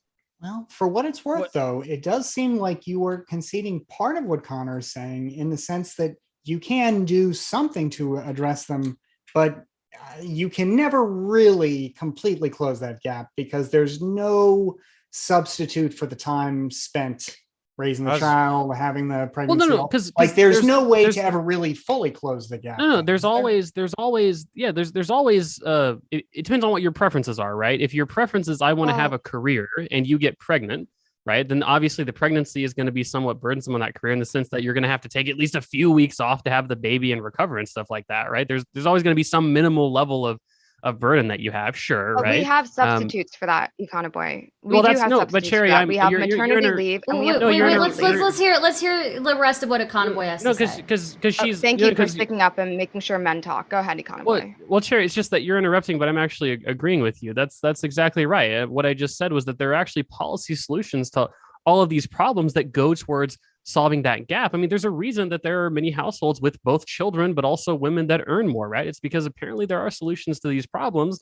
And insofar as people are sorting themselves out based on a free choice, positive liberty, like Warren mentioned earlier, that's totally fine. I mean, that's all we're saying. Okay, so I want to address that there's actual solutions for this, and people have already come to the conclusion that women getting a maternity leave accompanied by paternity leave is really what you need for a child to get the adequate attention from the parents to still have a healthy upraising.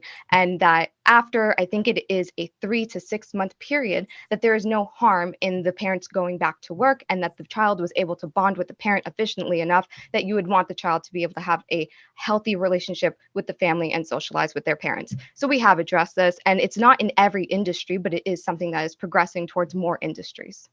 Well, just to be clear, though, Sherry, do you disagree with what I had said earlier, where I was saying it sounds like there are ways to close that gap somewhat, but it doesn't sound like there's really a way to make up for time? I mean, you can only make it less harmful. Can I demonstrate your that position economically? That you can completely close that? Yeah, so if I could demonstrate that economically, my son, who I have, because I have a fucking child, he sleeps 8 hours a night, right? So that leaves 16 hours in the day.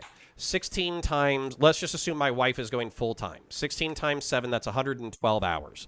112 hours out of the week, let's pay her minimum wage because, fuck women and shit. So that's $900 a week. So 900 times 4, that's $3,600. You're just going to start paying people with kids that money? Like, where the fuck is this coming from? We should pay women when they raise kids. Of course we should. I explained to you that you don't have to with give them what the money, money to someone who is doing a daycare with career, societal money, right? If there is another income in the household, you factor that in, and you size it down. Who the We're not fuck wants to work replacing full time with a kid, anyways? Like I don't want to work That's full why time we're with a affording fucking this kid. I'd rather opportunity. hang out with my kid. Like fuck. And that's why we're not. And that's why about you the don't choice. give them the same pay as like a high career job or something like that. Like it's still encouraged that maybe like this money is for the child, not so much a replacement for just existing in this world. Like we don't want people just popping out kids instead of contributing to society. We still want people to have kids in a healthy way. And so it's encouraged that you have a 2-parent household, one person is working, but we are putting value on the stay-at-home mom in that situation by not giving her a full career's job, like compensation, but giving her enough so that she does feel valued in her job and that she is contributing to society and having some form of independence in doing so for her child. Okay, I understand what you said. I'm going to take that under its full context and not be shitty about anything that you just said. What I am saying, though, back to you, is that we use societal metrics for outcomes like years in career and pay and education and mobility and all that kind of stuff. I'm saying even if we do what you do, women will be disproportionately fucked over by having a kid. Even if we say... You're saying if they want to go back into the workforce. Yeah, I'm saying when and if they want to go back into the workforce, they will probably be 5 years behind their peers, exponentially, training-wise, pay-wise, promotion-wise, nepotism-wise, all of that stuff. They will be behind. And because we're boiling it down to a choice where some men can stay home and some women can stay home, I almost guarantee you, even though the memes about being a gamer dad are fucking out there, it's going to be 8 to fucking 2. It's going to be 4 to 1. Fucking men to women and women to men, people who stay in the workforce versus stay home. It's going to follow along gendered lines. Also, you said like, oh, we have to bring up a system for bringing up healthy kids. Yeah, we've had that for a long time. It's men fucking do a majority of the goddamn work, and then women focus on the kids. That's the system. We're progressing towards it with the paternity leave, family leave, I guess is what they want to call it. But I understand what you're saying. The idea that you would have kids, and maybe if you choose to be a stay-at-home mom, and when your child grows up, that you then want to go back into the workforce, and you will be behind. I'm sorry, but this is kind of being an adult. You kind of have to plan your life. And if you chose to have kids and that's held you back 5 years in your career, I think that's reasonable, and you shouldn't be ashamed of that. And coming back at a 5 years behind in your career shouldn't be shunned. And if you truly like that career, you will put the effort in to go and climb back up. You shouldn't be on par with someone who has been in the workforce for 5 years while you are raising a kid. Do not feel ashamed for taking 5 years off for raising your kid. I love that. Now tweet it and let's see what the reactions are. That was a long tweet, Connor.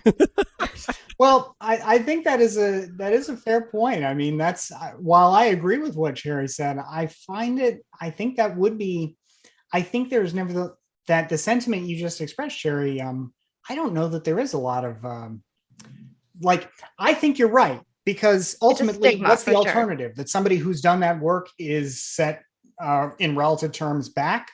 But at the same time, there is a lot of, I think, frustration with the lost time. It's viewed as a loss because we are so competitive, and maybe in comparing our lives to others, and we're not so much focusing on what makes us happy, but comparing our lives to other people and seeing what makes them happy and aspiring for it. And this is just really an overall unhealthy way that we're living our lives in society. It's going to be hard to break from it. Why? Sorry, it's just fucking hell. Okay, why do we need to break from it? So for instance, like, I'm okay with all the incentivization. I'm okay with the equality of opportunity. I'm okay with saying you do you, girl boss, whatever the fuck. What I am saying though is, why do we need to break from kind of like the function? Okay. Like why is there even the impulse? Because I think with social media, especially this idea of being competitive, I think it works a lot for certain people. I think it drives a lot of people and motivates them and makes them better. But I think for many others, maybe a majority of other people, it stresses them out. It makes their life feel lackluster. They feel unfulfilled in comparison. And really, they are held to a lower regard for it, and they don't have the flashy things to display. They don't have a lucrative career. They don't have nice cars, which are all the things that we thumbs up in this world on social media among each other. That's why I think it's unhealthy.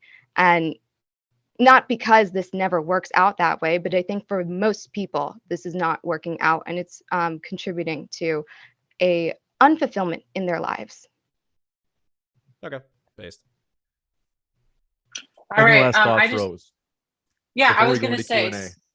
Q&A. Okay, so before I saw some of you mention like why you were confused as to why I say the things that I do. Yet I'm so adamant that there's not a war on women. So I'll tell you. But first of all, I'm not going to deny that gender biases do exist, because they always have. And let's be honest here, 2022 is the best time to be a woman in human history. So to say that there's a war on women now makes no sense to me. And let's be clear that when most people say there's a war on women, I assume what people are referring to is this active campaign by so-called backwards Republicans who want to roll back women's rights, which is kind of a key buzzword to say basically abortion.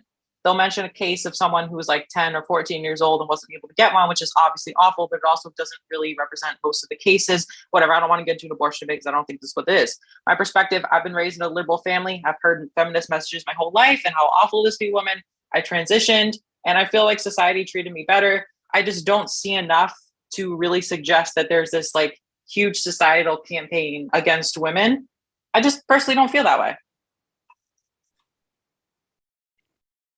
Any last thoughts from anybody else? Otherwise, we're going to jump into the Q&A. Want to say, folks, if you happen to have a question, feel free to fire it into the old live chat. If you at me, namely at Modern Day Debate in the live chat, that's one way to ask a question. And we frankly don't have very many questions, so it's a great opportunity to fire them in the old live chat and we can read them. But any last thoughts from anybody else before we do that? I do want to say one thing. I appreciate the exchange, and I try to contribute to it with some of my questions a little bit here and there. But I just have to say, Sherry, I know that when you described some men as mediocre, well, I felt like I didn't like that as a man. I do like the idea of people in society being more eager, more comfortable saying, hey, you suck, do better. And in that sense, I hope that we can get to a point in society where we are prepared to call both men and women mediocre if they are not performing as well as they should. Because I only didn't like it because I felt like it wasn't widely enough used. So it's probably the experience of a lot of women going into the workforce, that they aren't good enough, that they don't compare to a man, and you got passed over for the job because you're kind of mediocre compared to this guy. So it hurts. It doesn't feel good. And I imagine it didn't for the women in those careers either. Any last thoughts? Otherwise, we're going to jump right into this Q&A. Yeah, this one coming in. Sorry. Go ahead. Sorry, gonna kind of hammer this home a little bit. So if I was to summarize this conversation, listen, there's a lot of things that we actually don't disagree on. Like for instance, if you're like, we want to create actual equality of opportunity, we want to minimize the way in which the system forces women to be wives and mothers, and they don't feel like they have a choice between their career and having kids. We want to make sure that fathers or men who want the opportunity to stay home with their kids have the economic and social support services in order to be able to do so they're not forced into a gendered role that they feel like they're boxed into. I'm okay with all this shit. Honestly, like if my wife was like, hey, honey, I'm making $100,000 a year, you fucking go stay home and play with the kids, I'm doing that shit in a heartbeat. I just think that what's happening, not necessarily on this panel, but what's happening in general, is people use disparity in outcome as an excuse to say that there's discrimination. And I think that there are some variables in here that are so complex and so detrimental to the variables that we're talking about that we will never achieve the society that the equity people want us to achieve. So y'all want equity or equality of opportunity, not equity. I'm fucking down. If you want equity and you're in the chat, you can eat a bowl of dicks. And I'll leave it there. You got it. I think. Go ahead. I guess what I would say is when it comes to stuff like this, like, again, I'm not somebody who is denying biology, right? There's just like going to be inherent areas where even just gender, there are going to be areas where men gravitate, where women gravitate, women have pregnancy. Pregnancy is something, it's just a biological reality. I'm not trying to deny that. If anything, I think that we have to acknowledge the biological realities to achieve more equality of opportunity. I think I just think that there are ways in which we can advocate for women to be able to have more mobility in the workplace and be punished less for raising children, so that people can live healthy and happy lives and we can have healthy and happy families. And really, what I'm aiming for is, is really pro, family stuff, really, at the end of the day. So. You got it. Anybody else? I hope that we, in the ages to come, do give some thought to technological solutions to some of these issues. Artificial wombs, for example. As technology advances, perhaps we will find ways to circumvent some of our social problems through more scientific approaches. So keep them in mind, folks. they've done it with lambs. Soon enough, they should be able to do it with people. You got it. Any last thoughts? Otherwise, I want to say. I'm sorry. I just want to say I love you, Star. I'm sorry. I'm such a snark on here. Oh no, it's fine. I didn't take it take it personally. Hopefully you didn't take anything I said personally either. So, yeah. No, Star definitely not. deserves it, and nobody feels sorry for her. But with that, we're going to go into the Q&A in just a moment. I want to say we appreciate all of our guests. They are linked in the description, folks. So if you'd like to hear more, you've been exposed to their views. You can learn more about their views by clicking on their links in the description box right now. And that includes at the Modern Day Debate podcast, as all of our debates and panels end up on the Modern Day Debate podcast, where our guests are linked there as well in the description box for the podcast episode. With that, thanks very much for your questions. We're going to jump right into it with Malavia. Thanks for coming by. Says, hi, James. Hi, Stardust.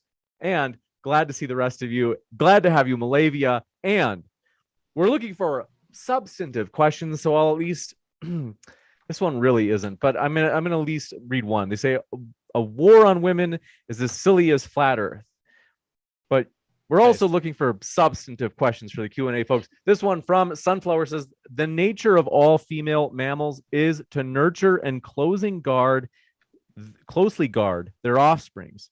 Why are human women doing this suddenly? Why is human women doing this? How badly fucking written is this question, Jake? Suddenly the fault of society. I like to say the person who wrote that comment should be thankful that we no longer live by the rules of nature, because by judging by their grammar, they clearly wouldn't cut it. Jesus. They say, oh no, the second part was my fault, I think. They say women evolved to leave the workforce after giving birth. Women evolved to leave the workforce? Based. How insane is that comment? Human civilization is not the product of evolution. It is fortunately a deviation from evolution. And to say that we have evolved to make that the fucking next topic. The workforce. Jesus Christ. No. What are postmenopausal women made for? What is the evolution? I would like to ask this person with the super chat. What is why do postmenopausal women even exist? They should just die after they go through. Well, back in the day, they did. Well, clearly women live longer than men do. So I mean, I don't know. Because we work. Well, I don't think. I don't know about that. It's because you guys take a lot more dumb risks. Maybe it's more because of that. I do want to say that I certainly wouldn't attack anybody if I thought their question was phrased that way because English is their second language. I'm only attacking people because it sounded to me like they were engaging in the naturalistic fallacy that things which are natural are therefore better.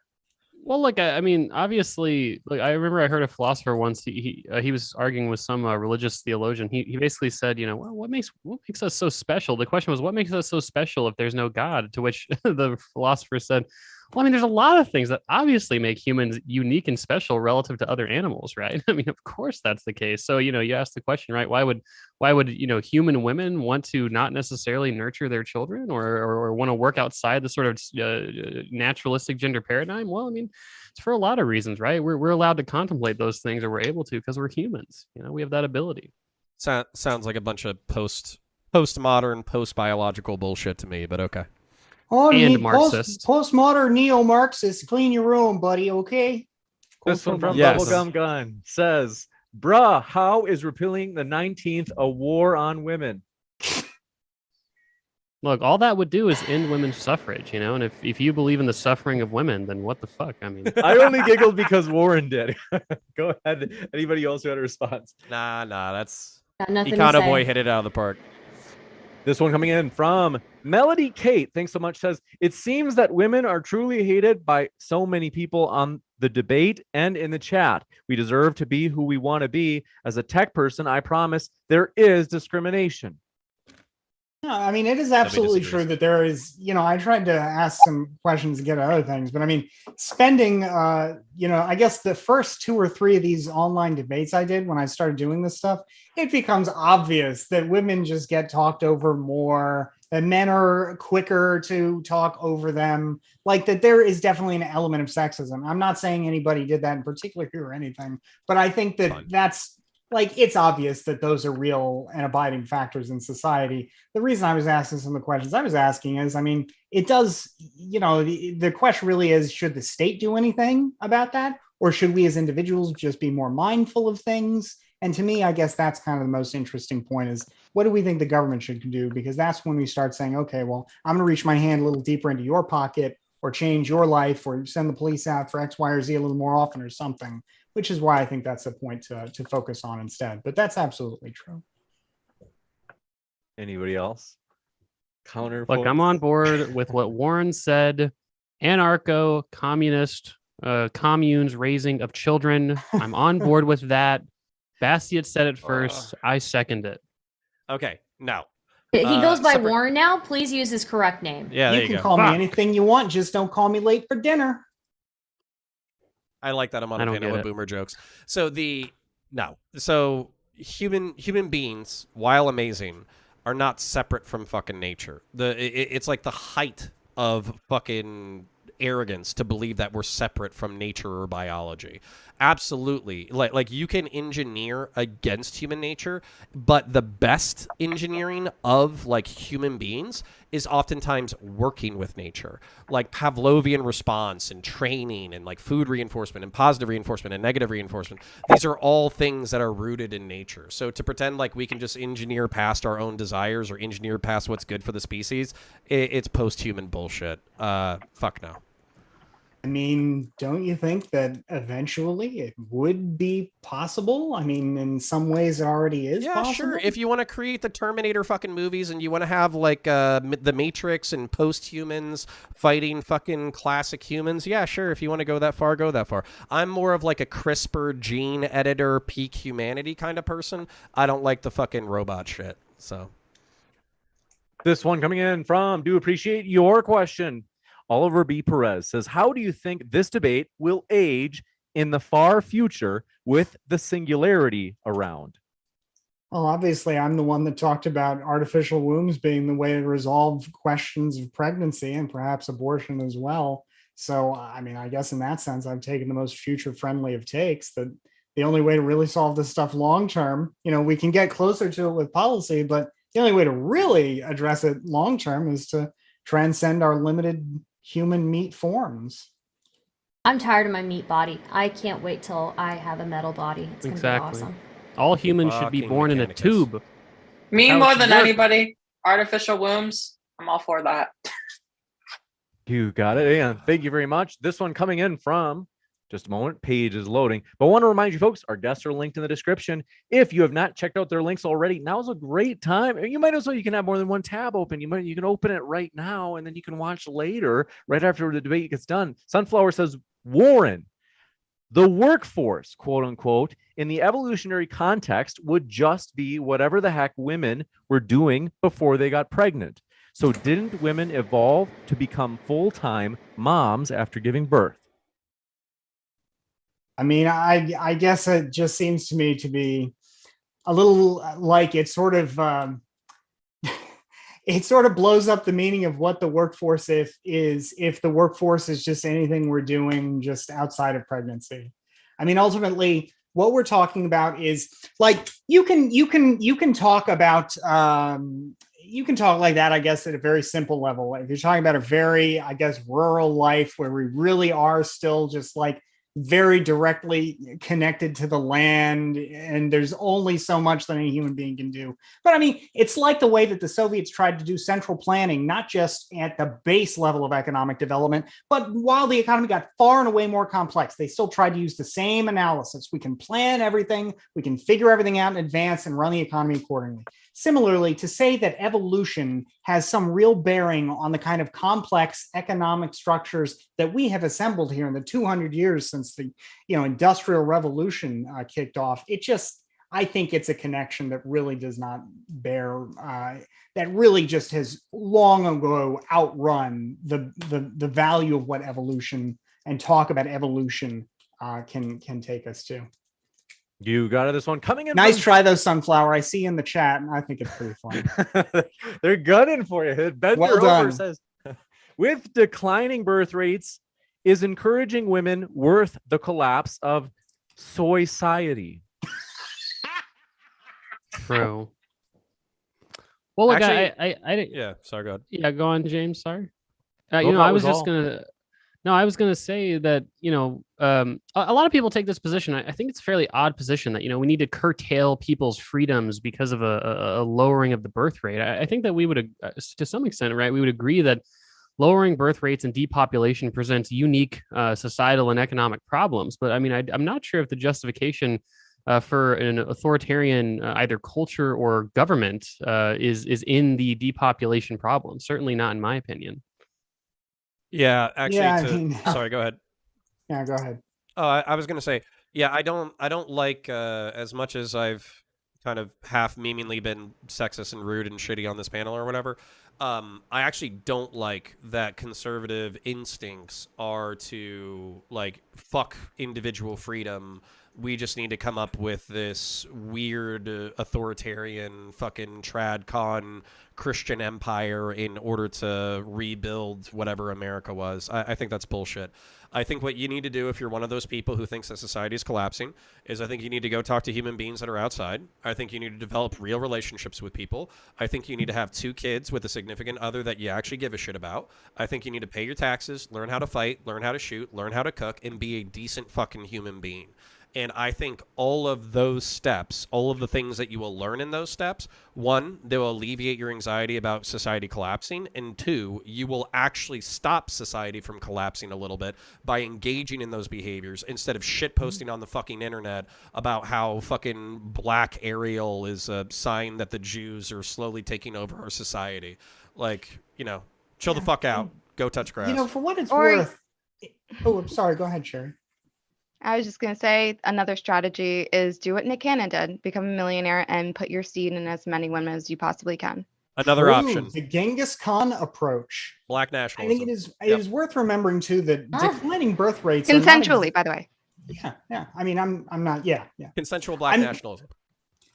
But the idea of like declining birth rates as a I think there's this tendency sometimes, unfortunately, to look at demography for one reason or another and conclude, well, because it looks like this is the way it's going to be for the next 20 years, this is the way it's going to be forever. But the fact is, none of us really knows what the future will be like all that far into the future. And the same way that nobody, 50 years ago really predicted crashing birth rates, it is possible as our societies continue to develop and advance that people will find new reasons they want to have children or things like that. So I think the idea that some people raise that, in 500 or 1,000 years, nobody's going to be left alive in Japan. Well, that is quite a prediction. It really does suggest that nothing will change in the next 500 to 1,000 years, and that's just not the kind of thing you would base authoritarian measures on. It's just ridiculous. You got it. Go ahead. I'm sorry. I just wanted to say really quickly, I'll be quick, I promise. I think declining birth rates are a problem, and the way we fix that is to increase wages so it's more economically feasible to have children. And I think that it causes a problem because you have to care for all the elderly, the social security issue. I mean, all these issues, you could say, oh, well, climate change and stuff. I think we need to have a steady birth rate, and it declining can cause problems down the line. That's all I have to say. But wages seem to be inversely correlated with birth rates. As people get richer, they have fewer kids. I mean, it seems like if anything, we should be cutting the standard of living if we really want people to have more kids. Taking their condoms there doesn't away. seem to be anywhere where that violates that rule. It seems that every country, cross cultures, cross religions, as people get richer, have better income, they have fewer kids. Listen, Bastiat, we're just trying to get fucking paid, okay? Chill the fuck out.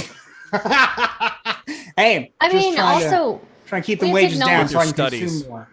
We have to acknowledge, though, also that over time, mortality rate, birthing, mortality rate has gone down, and the amount of children that die just growing up also has gone down significantly. It's much safer to have a child now than it ever has been, and so people can afford to have less children because those children aren't dying. So there's that as well. You got it. This one coming in from Do Appreciate Your Question. Hold on. Samir Farsain, thanks so much. Appreciate it. Said, combining the last 2 modern day debate topics, who would lose if the majority of men decide to do away with marriage and relationships become pure transactions? BYO Food Life. Anything I actually else? don't know how to answer that question, but I think that one of the things that men need to understand is that relationships are transactional, but that doesn't mean that that's all that they are. So it should be a reciprocal relationship. You should be giving something to the woman, which is your time, attention, affection, money, and all that kind of stuff. And she should be giving stuff to you, which is her time, her attention, her affection, and all that kind of stuff. And if you negotiate it in a positive relationship, then y'all should come up with the roles and responsibilities in a long-term relationship and negotiate responsibilities when it comes to children. My wife and I, we constantly negotiate our lives because the truth is that responsibilities and logistics change. Having somebody that you can communicate with, a partner, is a huge part of it. And also, just because somebody is taking something from you or you are giving something to somebody doesn't mean that that relationship can't be imbued with a bigger level of depth. So I think the MRA red pill fucking dudes, like, they stopped at the first level of analysis, which is women want shit from you. And they could move to the next level of analysis, which is women want shit from you. What do you have to offer? And can you guys create a symbiotic relationship that benefits both parties? And yeah, that's what I'd have to say about that. You got it. And this one coming in from Nikki. Sorry, I missed it. Nikki says, "Why do you guys swear so much?" Counterpoints. It's just me. It says makes your points look bad. Yeah. Just saying. Look, No. counterpoints is a Real marine. classism All right right, there. that's how. Yeah, it is. that's actually, yeah. One, that's classist. Two, that's ableist. Three, I'm a Marine, or former Marine. I did 4 years in the Marine Corps. I did 4 years in law enforcement, and I saw a bunch of fucked up shit, and I wanted to say a bunch of stuff, and I had to hold my tongue. I don't hold my tongue anymore, and it's fun, and people pay me money to do it, weirdly. I Juicy. used to curse way more actually until my mom watched one of my debates and she's like, "You have to stop using those 4-letter words." And I was like, "Okay." So, yeah. My Yeah, mom, bitch is it's 5 letters. yeah, it's not my mom's fault. She did wash my mouth out with soap. It just didn't work. Thanks for serving, by the way. And Yeah. Amen.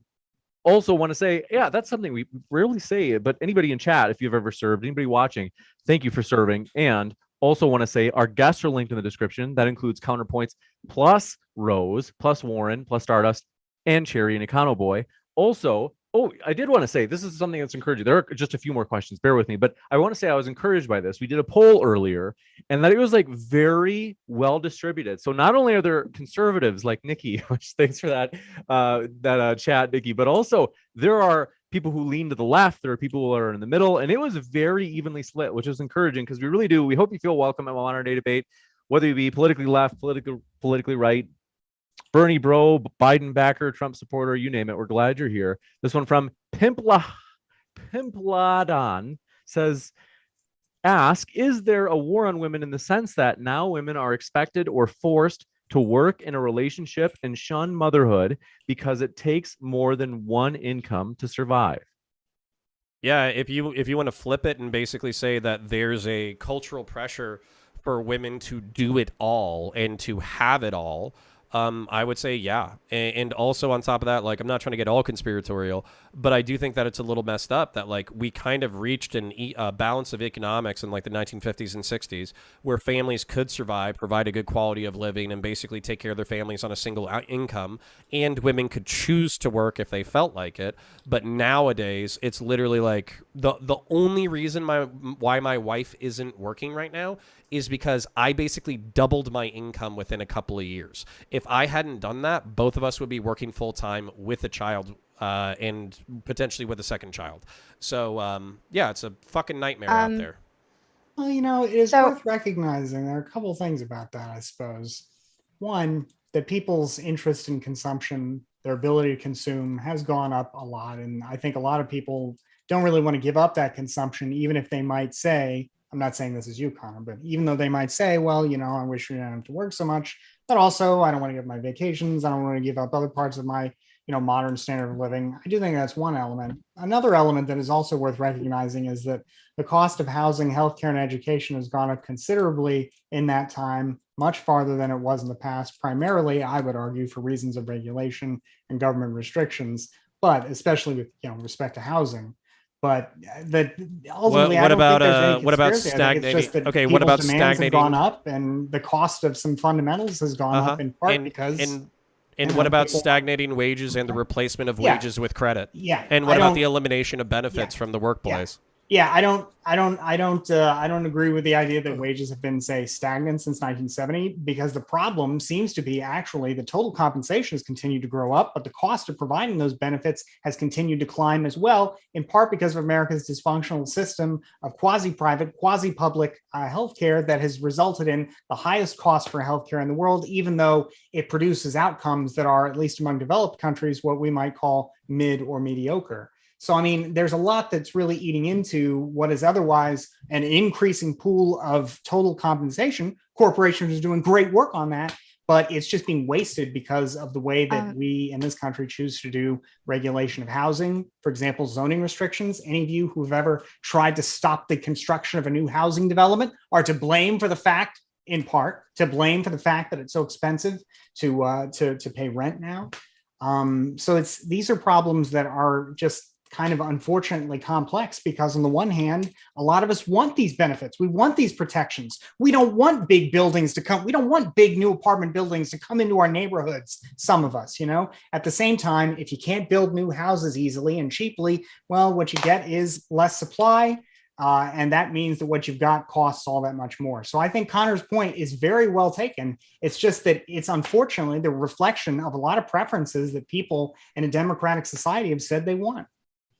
Okay, so to circle that back to like women and making it about if there's a war on them, and this idea that you don't really have a way to just be a stay-at-home mom. I think like the child tax credit is fairly new, and for me, I think that it is a war because I think a lot of our female role models, they're not stay-at-home moms. You don't know about stay-at-home moms unless like you're in the PTA meetings or you're at the school board meetings or you're looking at your own mother or grandmother. Apart from those role models, what you tend to see are like really accomplished career-driven women, and you see them celebrating each other, and you feel left out in that conversation. Like Hillary Clinton recently talking to Meg the Stallion, saying that WAP was just like inspirational for feminist drive. I don't think that speaks to everybody. And so it can feel like there's a war on you when the only women that are highlighted are not the women that you strive to be, or the women that maybe you have the personality to strive to be. You got it. This question coming in from Joe C says, ask how the panelists think that we can pay for the decrease in hours worked along with higher wage and at the same time having more immigration. Yeah, like Econo Boy, this was actually one of my questions when you were talking or whatever. It's like I basically just assumed MMT. Like as soon as you started being like, "Oh yeah, we can compensate people for their labor at home, and we can increase wages, and we can do these projects." And not you were saying this, but everybody else was like, "Yeah, and we can make the workplace a better place to be based off of these modifications to our work culture and all that kind of shit." And I'm just thinking to myself, it's like, who the fuck is going to pay for all this? Like obviously, like we can raise taxes, we can change shit, but basically it sounds like fucking MMT to me. So there are books written on getting rid of the 40-hour work week. People are working on this. Also, just so you know, Econo Boy is like very anti-MMT, just so you know. So. Well, to some extent. I was just going to say that, I mean, it's a good question. I mean, I think that there's a lot of structures for other societies that I think that America should adopt. I mean, I think that one thing that gets kind of missed in the American discussion for like how to pay for things and benefits and stuff like that is pre-distribution, right? So like how do we ensure a more equitable workplace in the first place? And I think one of those things is unions, right? We need to have more policies that encourage unionization and sort of worker democratic structures so that they have a say in their workplace, so that they get better benefits and better working hours, similar stuff to what Cherry was talking about, but just on the private sort of market side. And then when we talk about things like, cash benefits to people and stuff like that, how do we pay for them? Well, obviously it's some combination of taxes and deficit spending. If it's a good investment, deficit spending is fine. If it's not, then you probably want to fund it with taxes. But I mean, the idea that, the U.S. doesn't have the tax capacity to fund many of the programs that would be so advantageous in terms of like childhood poverty rates, educational attainment rates, women's occupational outcomes is really not true. I mean, if you look at like one metric you can look at is like tax revenue as a percentage of GDP. So like how much taxes does the US take out of the economy and redistribute to, other sort of, I guess, democratic priorities, like small d democratic government priorities. It's actually relatively small compared to other, like Western European and Nordic countries. And those are countries with much lower levels of income inequality and much lower levels of childhood poverty. And, I would hope that we would say that as Americans, we're the best country in the world. And of course we can achieve those levels of equitability and low levels of poverty. It's just a matter of having the policy will to do it. You got this one coming in from Short. Let me know if I pronounce this right. It's the Otaku. Yeah. Short fat otaku. Dev, as he's known. Thank you very much for being with us. It says, I watch literally everybody on this panel, LOL. Amazing. Tell them hello from your favorite fat man, please. Hi, fat man. Hello, Dev. Amazing. Hi. Taku. Hello. Good to see you. Hope Good you to get hear your from Twitter you. back. This one coming in from Do Appreciate It. Claire says, there was a lot of talk about women in careers, but what is everyone's view on women in sports? Is there a war on women in sports? Yeah. Is there? Who I mean, I let don't women know. in sports? I'm not Yeah, getting banned off Twitch, so you guys can talk about this. Yeah, Do you I mean, get I banned would on just Twitch for talking about this? No, you can't. I think she's being a little bashful. I was just gonna say that with regard to women in sports, I think sure. I think that there's a lot they'll of go after different... you. They'll cancel you, Econ Boy. You know it's true. I don't know. I don't know who the they is you're talking about. You could be right. I'm just not sure what you're referencing. I was just gonna say with regards to women, it's the Irish. With regards to women in sports, though, I don't know. I think that it's unfortunate more people aren't interested enough to watch women in sports. It seems like the same conservatives that say that we want to defend women's sports. Well, I don't ever see you at a WNBA game, so I don't know what the fuck you're talking about. And so, right, I like women's sports and I like things like Title IX. I'm not sure if because there is actually a lot of policy that does try to make women's sports actually equal. So I don't know if there's quite as much war on women's sports as women in general. They said P4GY in chat said this is how Steven got banned from Twitch. For what? This topic. Because when they're talking about women's sports and the war on women, they are talking about trans issues. Oh, yeah. Oh. Well, I mean, this isn't kind of a rounding error in terms of the overall picture of women's sports, isn't it? I mean, whatever you feel about it. Trans women competing in the women's category does not represent a war on women's sports in any sense of the word. Yeah, I think the real problem is that we've got publicly funded sports programs whatsoever. Just do that on your own time. Pay for it with your own dime. Yeah. Defund fucking sports, says Bastiat. That's un-American if I've ever heard it. Okay? No. Football's an American pastime, Warren. Some games are more virtuous than others. Why don't we just pay gamers to game then? Screw that. No. Because it makes better human beings, you son of a bitch. For sports which are specifically geared at getting people ready for military service. Otherwise, the national interest is not there. All right, I'm back on board. You don't care about badminton? I think badminton is great. I just don't want to pay for somebody else's game of badminton. That's all. I think the problem is that people don't watch women's sports as much as men's sports. So if you're going to blame anyone, play the public. Like if they don't pay as much because they don't get paid as much to host them. Because there's not enough interest. I saw somebody on the last, I'm not sure if you've done one of these since, James, but another debate about a war on women. There was a fella in a suit who said that he watched women's sports. However, his reason seemed much less wholesome. So perhaps there's also an issue about. I didn't like that, Alex. Yeah. There's perhaps an issue of discrimination there too, in terms of just the way people, people treat it like it's not serious. But I mean, at the end of the day, it's just as serious as men's sports, which is to say, if you're into it, you're not. But the idea that it's somehow lesser or something, no. I just don't think any of it should be funded by the state. If I understand right, I think you might be referring to the last panel that we had. With Alex, it's basically boiled down to an Alex and Polly debate, which, by the way, I want to announce a couple of things. One, we have a lot of people said, hey, we really wanted a more serious discussion as it became kind of sidetracked. I have reached out to 2 individual speakers that I think would take that topic very seriously and respectfully. I've already heard back from 1. So these are people on the panel who oppose each other. And so we are working on that. If you felt like that panel was a letdown in the sense of you were looking for a more meaningful, respectful dialogue. I think that we're going to have that I think the other person is going to agree to it too. I'll let you know, but keep an eye out for that, as I know as one of our most least positively received panels in a while. So nothing against any of the speakers. I'm not trying to, it was, like I said, it was no names given. Andrew Smith, thanks for your question, says, question for Stardust. If you had to estimate, how large would you say a whale snake really is? You got him going in the chat, Stardust. Wow, thank you for the question. I've been waiting for this my entire life. If I had to estimate how large a whale snake would be, it would be probably, if you're crossing a whale and a snake, you can probably assume that it's going to be, because their parents are a whale and a snake, it's probably going to be somewhere between those sizes. So that's all I could really say. That's plausible. And yes, that's Stardust buddy infrared.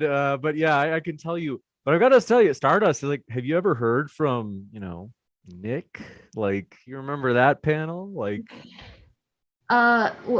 which are you talking about Nick Has he having asked a you hot out? for you? there was a certain someone that had a crush on you, Stardust, and I'm curious. I think that's a joke. I'm pretty sure that's a joke. So I don't think it's a joke.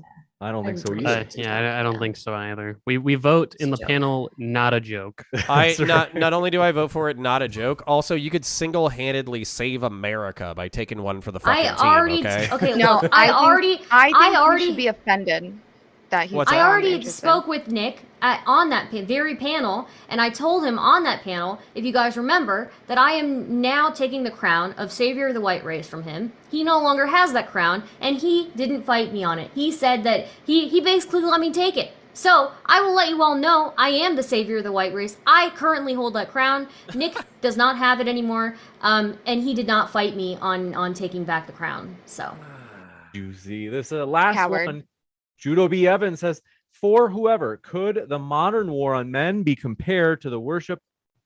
Never mind of that. Gabe says, for Warren, do you have resources or book recommendations for Naturalistic, aka Selfish Gene by Richard Dawkins, versus Deviation from Evolution?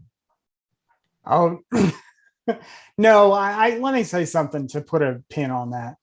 I shouldn't write off evolution or biological basis completely. However, the reason I was so hostile to that is that it seems like it is often used as a way to kind of get past the 6,000 or so years of civilizational development that we have engaged in as a species, and which have a lot more bearing, I think, on our modern circumstances than perhaps this romanticized idea of what the distant past was like when we were hunters and gatherers and all the rest of it. Nature certainly has a role, but I think often it is raised in debates about subjects like these for the purpose of trying to do an end run around nurture, which is ultimately much more personal, much more likely to affect our lives, comes down to issues that, for example, I was agreeing earlier that some of what Econoboy and Sherry were proposing would work, but I was saying, well, maybe I just don't want to pay for it. Well, that's a pretty big dispute. You can do an end run around that, however, and just say, well, none of it makes a difference because we're just born the way we are, and that's the rest of it. But ultimately, I think that's usually more a way to get away from answering hard questions than it is a serious argument. You got it. And we want to say, folks, our guests are linked in the description. What are you waiting for? We are at the end of the debate. This is a great opportunity to click on their links right now. Otherwise, you can click on their link, open the tab, keep it open. I'll be back in just a moment with a post-credits scene to let you know about upcoming debates and panels. So stick around for that. But one last thank you. It's been a true pleasure. Econoboy, Warren, Rose, Cherry, Counterpoints, and Stardust. Thank you for being with us. Thanks, folks. It was a lot of fun. I really enjoyed this. This was fun. Catch y'all. Thank you. Great talking to y'all. See you Thanks guys. for having Good me. times. Thanks, folks. And I'll be Best back. wishes to everybody. So. Best wishes indeed. I'll be back in. Fuck off. Dude, I got corona like a motherfucker. Good news. All right, so the good news on the corona front is I'm not like dying. That's the good news. So, Sport Brand. Yeah, so very racially confused. There was this post from like a family where after like 2 generations, the black folks like looked white. So we're basically, that's what we're going to do. We're going to like forcibly have people bang into the white race. So, yeah, basically, so what happened was, let me just break down my trip. So the reason why I haven't posted in 2 weeks, going on 3, Taze is working on a Warhammer video right now, and I'm working on a political video right now.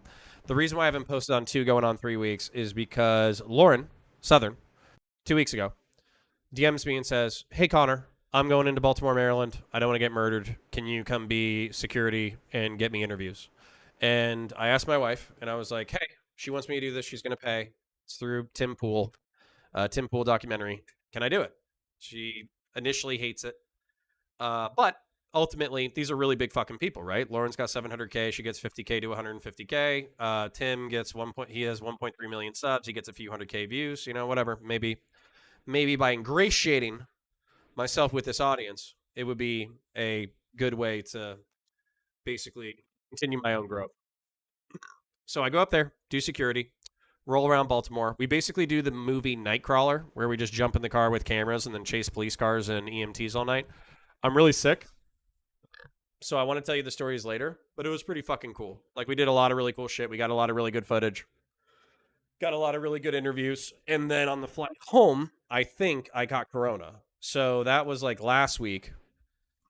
And what I ended up happening was I basically slept for like 4 days with a low-grade fever. So I slept for like 68 hours with like 101-degree fever.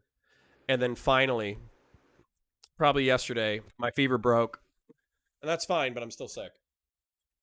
And I got brain fog, and I'm paranoid about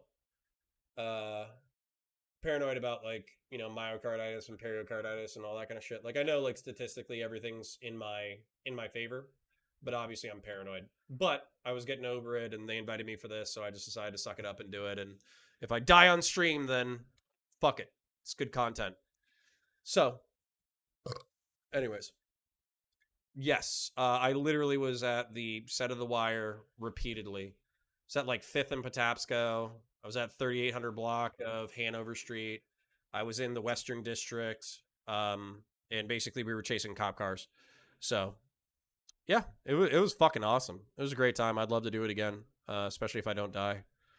Did I take any supplements? Not really. I'm taking like vitamin C and D and all that kind of shit. So, anyways, but it'll be good content, and I might have a good interview, and might be a little bit more rightoid than I normally am because I think I just got on a roll. But I did say what I wanted to say. So, should be good content. Brought some pandemic. Yeah, maybe. I don't know. I think I caught it on the way home, though.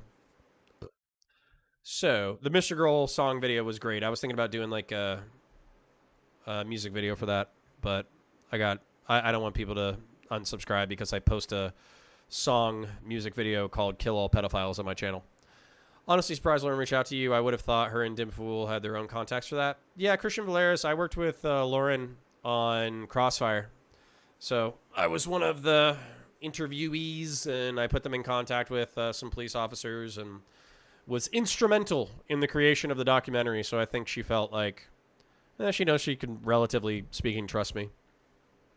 Do I know when they're releasing the video? Yeah, it's going to be in November. I think it's going to be on Tim Pool's channel. He'll do some mainstream marketing.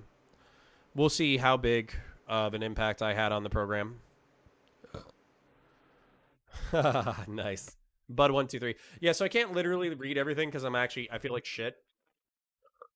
So I don't want to stay forever, but I wanted to show y'all some shit as well. Just for shits and gigs. I wanted to hang out with chat for a little bit. So if y'all want to type in questions, I'll answer as many as I can. I can't promise that I'm going to get to all of them, though. Just because, like I said, I feel like shit. So honestly, probably 5 minutes into this, I'm just going to say, fuck it, I'm out. Because I can't, still got brain fog, still got a little bit of not feeling good-itis.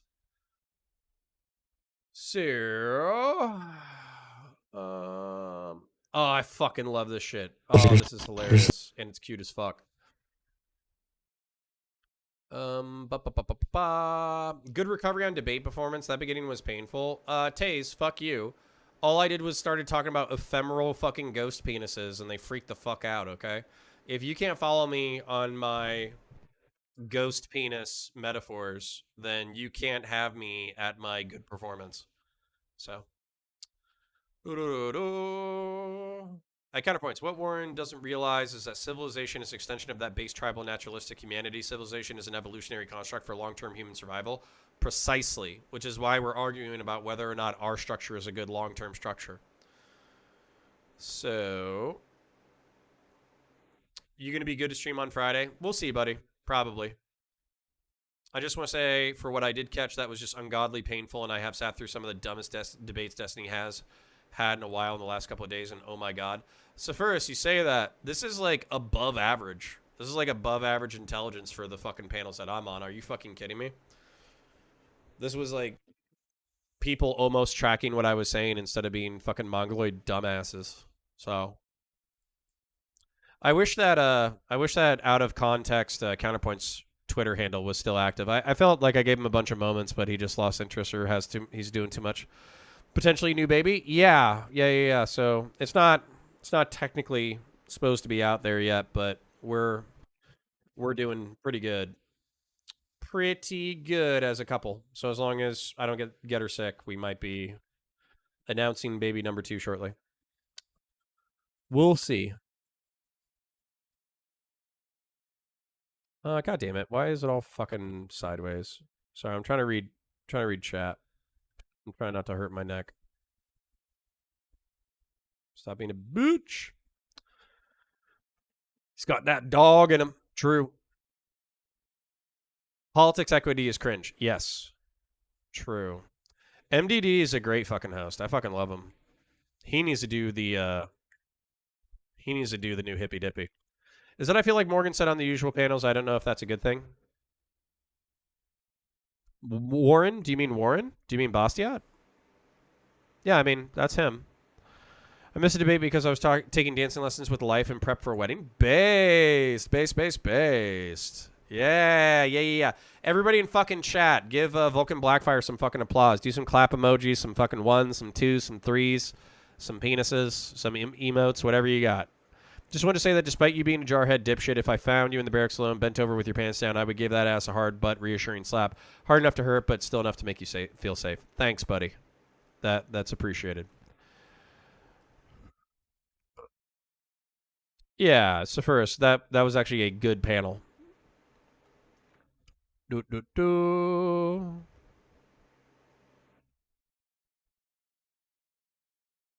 CSP, we will fight. You gonna watch the Xander Hall debate on the Sitch and Adams show? Oh, God. Is that happening now? What's today? Is that going down? What's today? Today's Tuesday, right? Oh, I'm gonna watch the fuck out of that. I'm just not watching the fuck out of it. I'm just not watching that with y'all. I love that. You know what? If Xander Hall fucking literally stopped being a progressive, he'd actually be fucking... He could be based. He could be based. But he's fucking... He's got that, oh, I was in the alt-right, so I gotta be a leftist now. Oh, wait, I'm doing degenerate shit. Oh, wait, my life's fucking falling apart. Why is my life falling apart? It's because you're doing degenerate leftist shit. That's why. So... You know, I think he could be based. No. When it comes to the debate criticism or whatever, actually saying that the opening was shit, that's totally fine. I got brain fog like a motherfucker, so I'm not surprised that I'm coming out weird. I could see that I was talking about ghost dicks and not everybody was following me on my shit. That's totally fine. So, but I wish my editor and my moderator would trust me to reel it in a little bit. You know? It's not like I haven't done it before. I still have to watch Wicked Supreme and President Sunday. Yeah, I don't know if I can take that amount of fucking brain aids, but the fucking clips from it were beautiful.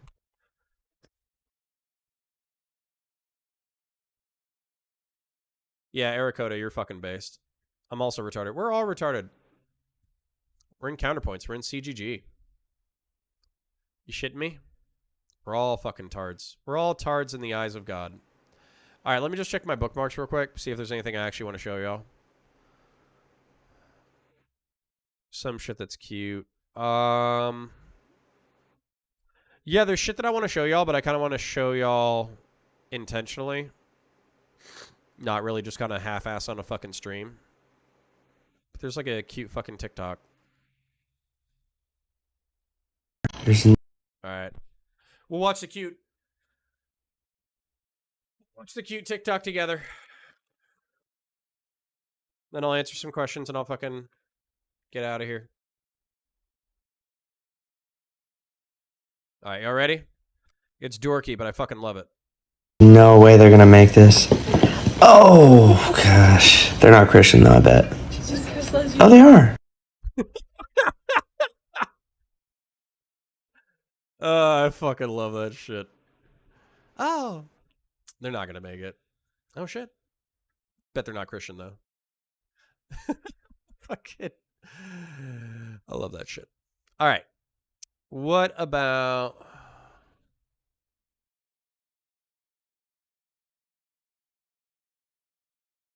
True. Taze Grove, true. No. You're right. I'm just being sensitive. I'm just being sensitive because I'm tired and I'm sick. Dangerous days. I had COVID in last year's and I'm still dealing with brain fog. Strap in, Connor. Nah, fuck you. Don't put that shit on me, Ricky Bobby. I'm vaxxed. Scalagrim? Yeah. I am sub to Scalagrim. I'm also sub to some other fucking poof that likes swords too. Oh my god. All right. I'm caught up. So, last questions.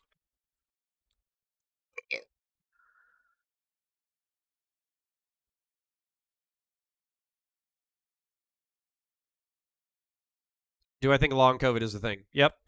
Absolutely. Shadiversity, of course. Love sword shit. I like sword shit because, like, there's actually a lot of stuff that, for, like, modern tactics that echoes into the past. So, yeah. All right, I'm getting tired. I fucking love y'all. You have a beautiful night. We broke, like, 80 tonight. We had, like, 60 in YouTube. We had, like, 20 in fucking Twitch. For Tuesday night, that's not fucking bad at all. Montag Reloaded says, liked your reactions to 40K films. Any plan on doing videos on Evan royalty stuff? Yeah, actually, I'll literally search that shit as soon as I'm done. And if you have you watched Rings of Power? No. But what we're going to do is we're going to break up the channel. We're going to do Counterpoints will be the essay channel. That'll be like our second channel. We'll do Counterpoints Coliseum, which I know I've neglected, but I'll unfuck it. That'll be all the live stream shit. We'll have Counterpoints 40K, which will just be 40K shit. And then I think I'm going to do like counter reviews as well, where I'm going to post all the video and reviews and stuff. And I'm probably going to do more video review shit. So, because it's fun and I like it. But obviously we gotta portion out content since we're not doing can't do everything all at once. But all right. Love you guys. You have a great night. Bye.